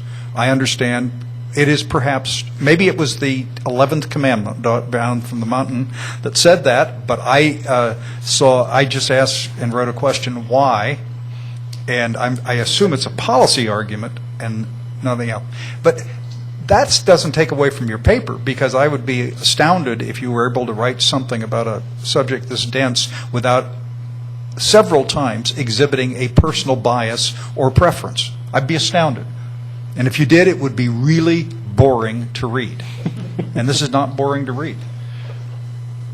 Why do you want to lower the cost-sharing requirement? Well, I was going to address your last point first, and that is a point you made earlier, which is to really to press the boundary of the discussion, to really create an opportunity to move the discussion forward.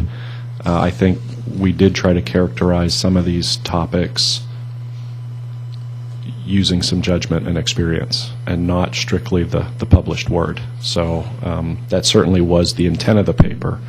But to do it in an objective of a way as possible.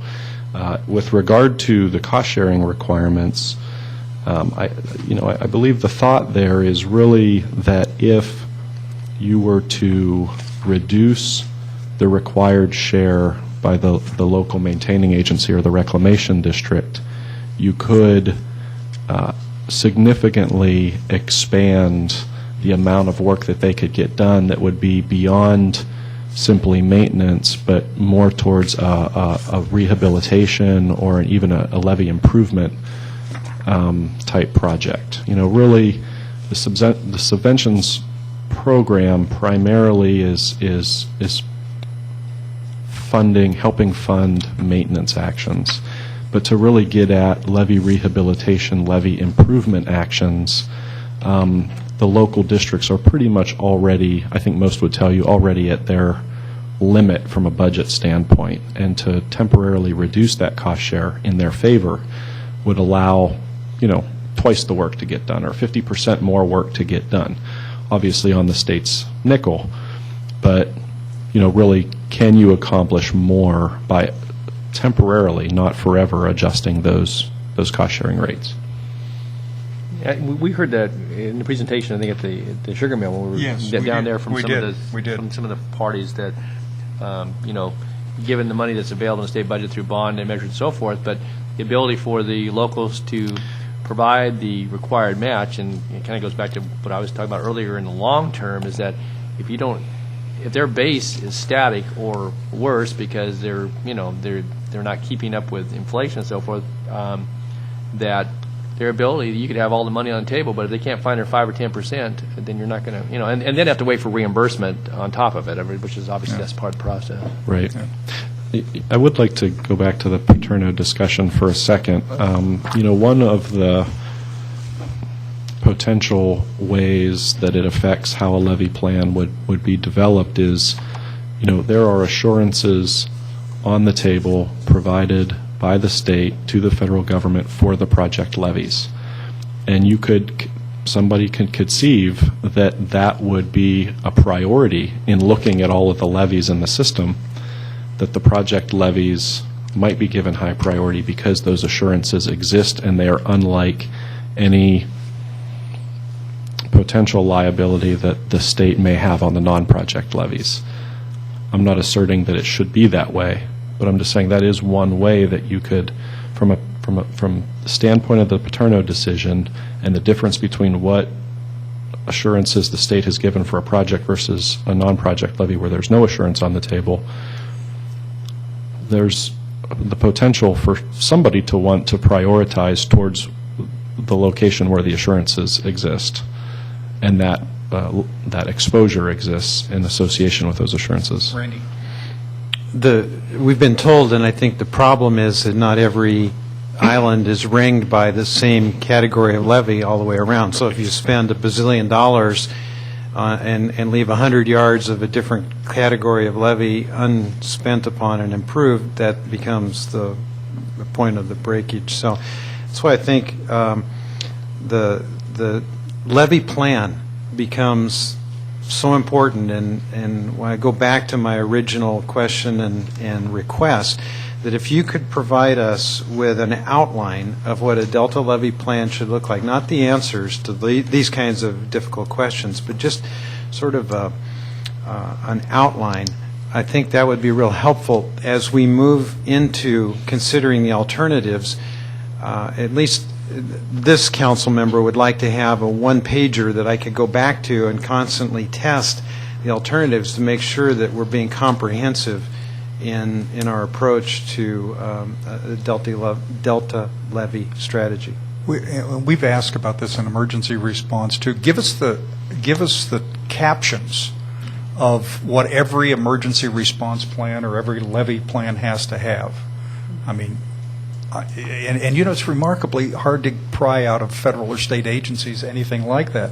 But there have to be the common elements that just there, and that just looking at the titles of the common elements would help us walk through and create alternatives that we have to consider in the environmental impact report. And this discussion covers hundreds of disparate but related questions. So, okay.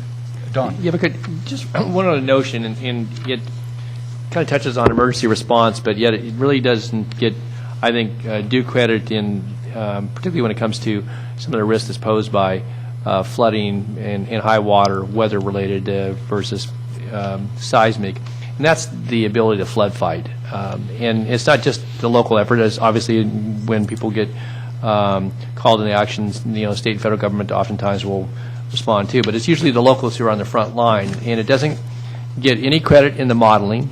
And so when you model for some of the other programs that, again, laced all through this that have an impact, it doesn't get credit. And yet we know from experience, if nothing else, and I think from the human experience, that one, people will do their best to hold back Mother Nature and the tides and so forth. Doesn't always work.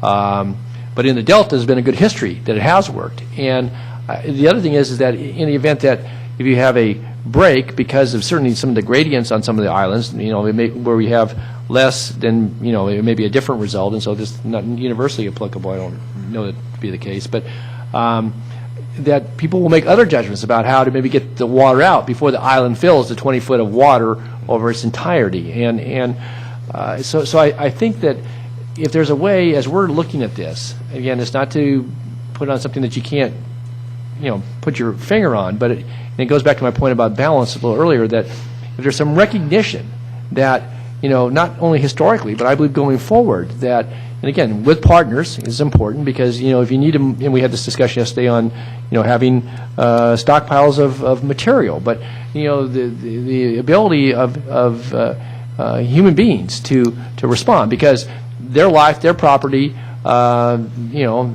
what calls out the best in people is to go out there and they know how to do it, and it's passed on, and it's part of the training, and it's not just something that's going to be lost over a generation because somebody that was with the district is no longer there. They understand that, and I think that if there's a way to, in our plan, to, if nothing else, give some recognition, because it may help set the tone as we're having conversations about different approaches to that risk assessment, and to Phil's point about formulas, get all these formulas, but nowhere in the formulas do you put in, certainly human error can cause things, but also human intervention can help prevent things as well. And so, particularly when it comes to the flood fight. And so, I don't know, Eric, again, in your experience and certainly your work on this, and I don't necessarily say it has to be reflected in your white paper, but I think there needs to be some thought and consideration given to that in the overall, because that is real, and to ignore it altogether is not real, because that's not how things play themselves out. And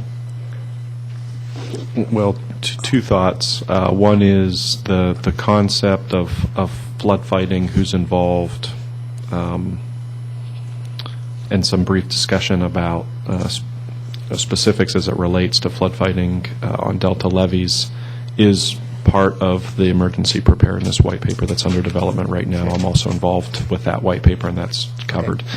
But your larger point about the fact that it's a very real factor that is absolutely not considered from a design standpoint is without question true.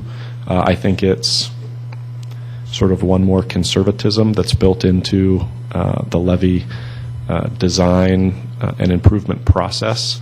There's a lot of debate, has been a lot of debate over the last decade as you look at levee improvement plans up and down the Central Valley with regard to the very fact that you're talking about, which is there's absolutely no recognition given to the tremendous success that's been demonstrated over the last several flood events to flood fighting, and the ability to not have a catastrophic failure because of those activities.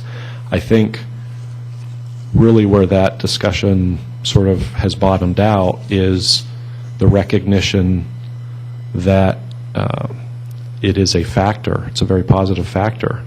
But how do you possibly build it into your design algorithm, if you will? How much do you rely on it in determining how conservatively you should design a structure that provides public safety? So I think it's not a question of qualification; it's a question of quantification.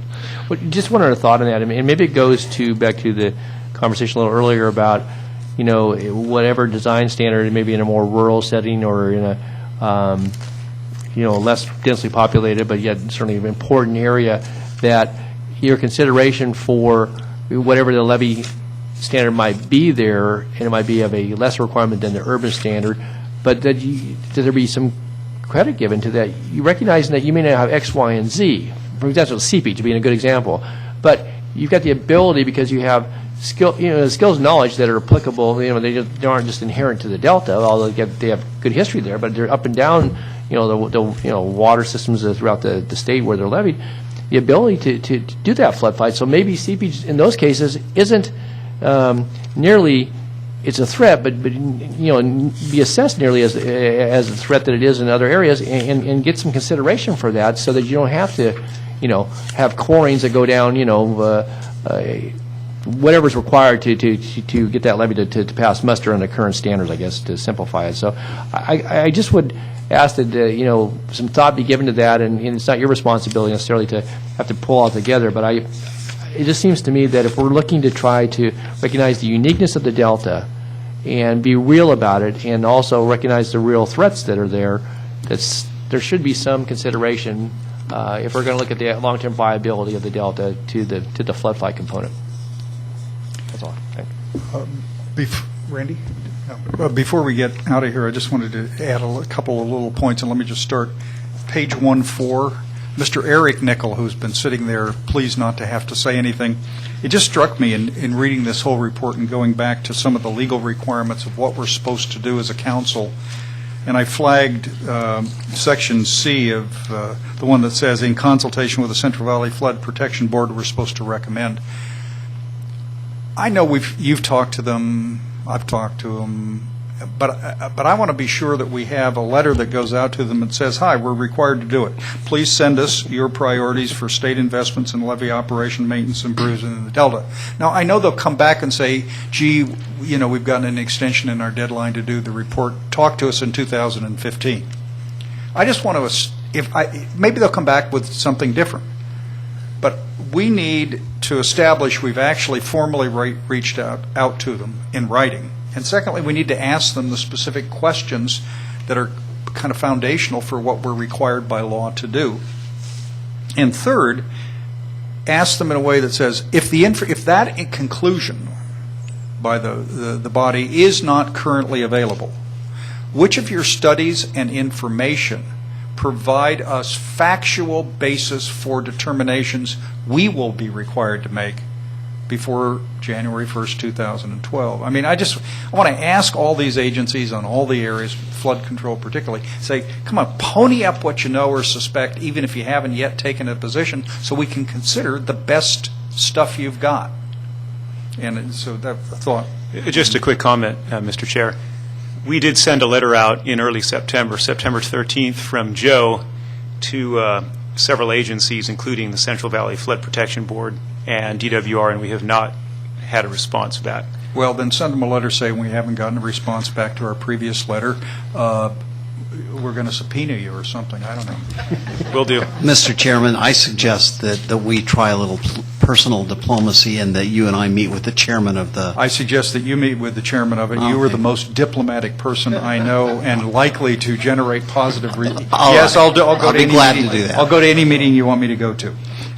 Just other technical points. Page 2.1, lines 12 and 13. The highlighted sentence, the Delta as an evolving place would not be without an evolving levee system, is somewhat awkward and can be read two ways, but that's just kibitzing. On page 2.8, you highlighted another sentence in bold, which I thought was terrific. Unlike most levees, such as those in Sacramento or along the Mississippi River, which only hold back water during flood events, Delta levees are among the hardest working levees in the world. That is a really nice statement to read, and it's very provocative and very suggesting of what to do, and I want to use it. But we're going to need direct citations to sources that support the romance of the language. So. I'm batting 500, so I'll take that so far. On highlighted sentences. Let's see. Page 210, if I can remember why I said this. Thus levees tend to increase peak flows into the Delta above pre-reclamation levels. I mean, I understand the argument that when you channelize things and when you build taller and taller and taller levees, the high volumes of water are channelized and therefore they go faster and they're more dangerous and all that kind of stuff. It goes back to Patrick's findings on inherent flood-prone stuff, because I think psychologically most people believe, God, look at that, that's really tall, it must be pretty good. This is the kind of sentence which all the engineers and all the scientists tell us is true, but it tends to undercut popular perceptions that you're risk-free if something big is there. And I liked it, I just liked it a lot. Page 317, Corps of Engineers Delta levy funding, just a question. Is this for project levies only? And I believe it is. I'm not sure. Your 317. It is not. The funding levels. It is. It goes beyond that. Okay. That's It would be correct. worth explaining that because, the distinctions you've made before are programs, project, non-project. If this is a joint one, Right. it's worth saying so explicitly, and I may have just missed it. Yeah, this is the CalFed Levy Stability Program, which allows for levy projects to project and Well, non-project but I'm levies interested in the Delta. in the Corps of Engineers paragraph. Yeah. Right, and Yeah. that's what, this is a cost-shared program between the Corps Yep. and a non-federal sponsor to do levy improvement projects, and these funds were provided for that program. Okay. Then you ought to say that. I mean, you don't have to revise this, but chart on page 5.5, the figure 5.2, this is what I'd mentioned to you earlier. It's a really interesting map, as are most of these maps that talk about major federal or state designation of potential flood-prone areas. Couldn't read the details there or on page 5.6, but you guys ought to consider whether these charts are the right ones to use ultimately in a Delta plan. I mean, the information is really important. So just flag it as whether these are the ones to use or something you would construct yourself. We will be, for the Delta Plan and the EIR, we'll be using this information and putting them on the base maps that we have for Okay. those documents. For the Great. white papers, we were just bringing them out as copies from other Okay. reports. All right. Page 5-24, in the table you've got directions and apparent magnitude of drivers of change for the Delta levies, which I liked a lot. It's a very interesting chart.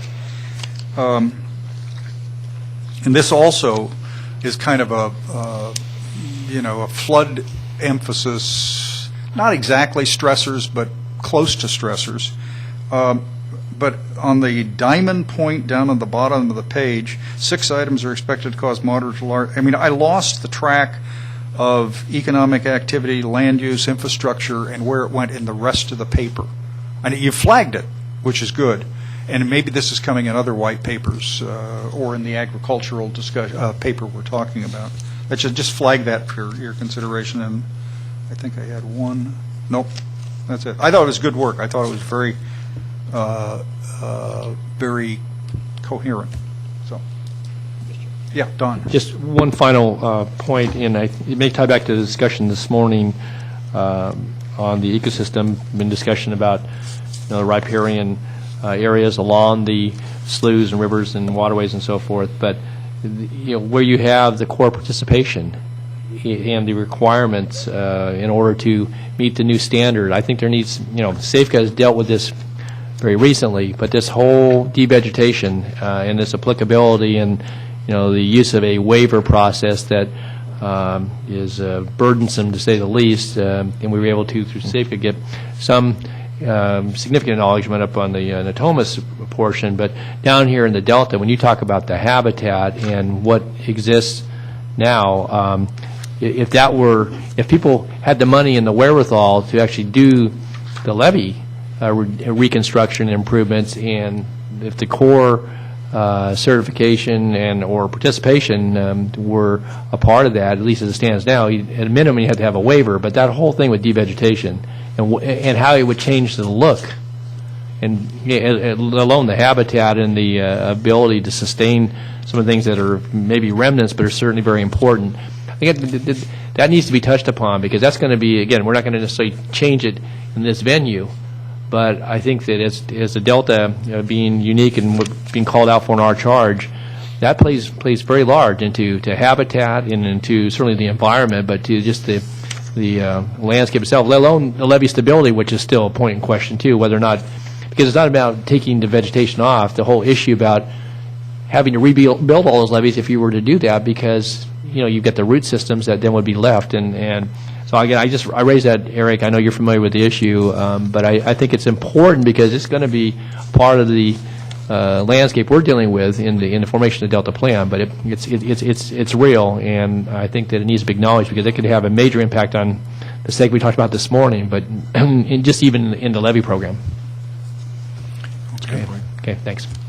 All right. Okay, why don't you guys just stick up there for a minute? Anyone in the audience like to talk on the, yes, Mr. Zlotnick. I gave her a card. Just very briefly, actually, Gary Zlotnick. Greg Zlotnick with the State and Federal Water Contractors Agency. Actually, Supervisor Natoli raised the very issue that I had planned on discussing because I hadn't heard it mentioned, and granted, I hadn't read the report yet. But in a broader scale, particularly considering, as Supervisor referenced your discussion about ecosystem, the goals of the plan, et cetera, there are a number of things that were in the Delta Vision and the other the cabinet report that were sort of policy issues that needed to be dealt with to be able to have success. And I think it might be very useful, particularly on the flood discussion, the emergency response discussion, to have that as sort of a section or something flagged. We've been talking about that, and I suspect by the time we get maybe to the final NOP, somewhere in the process, I'm losing track of all the details, we're going to have an itemization of those things we're by statute required to consider for inclusion, which include the Delta Vision Task Force and the Delta Vision Committee recommendations. And then there are a bunch of things the statute said we might consider. I know, but Mr. Chairman, I'm talking more sort of generically about policy issues like this vegetation policy. Mm-hmm. That is a major obstacle to success in both the flood side and the ecosystem side. If it stays and you can't get the waivers, how do you succeed? If you do get the waiver, that's going to impact how you go forward with recommendations on projects, et cetera. And I just think there are a number of things, both in state law and federal law, that you could identify as obstacles to success or changes that could be made that, yeah, you can't do them yourselves, but... You were suggesting that if we fail to get the federal government to waive its habitat on, or its trees on levee policy, we'll reduce exports by 10% to allow a greater amount of water. I don't always bring it back to exports. Is that what you were talking about? I don't always bring it back to exports. I will give you one example where, and again, with the national standards, it's not the Mississippi. When I was on our board at Santa Clara, we had a flood channel going down the middle of the neighborhood, and we had to raise the flood walls. And as a compromise with the neighbors, we were able to work out where we could have them in during the winter and off during the summer, because there wasn't going to be. And we went back to D.C. and talked to the FEMA experts at the consulting firm where whoever was doing it, and they said, "Oh, you can't do that because there might be a flash flood." And we were saying, "Well, wait a second, Mountain View isn't Arizona."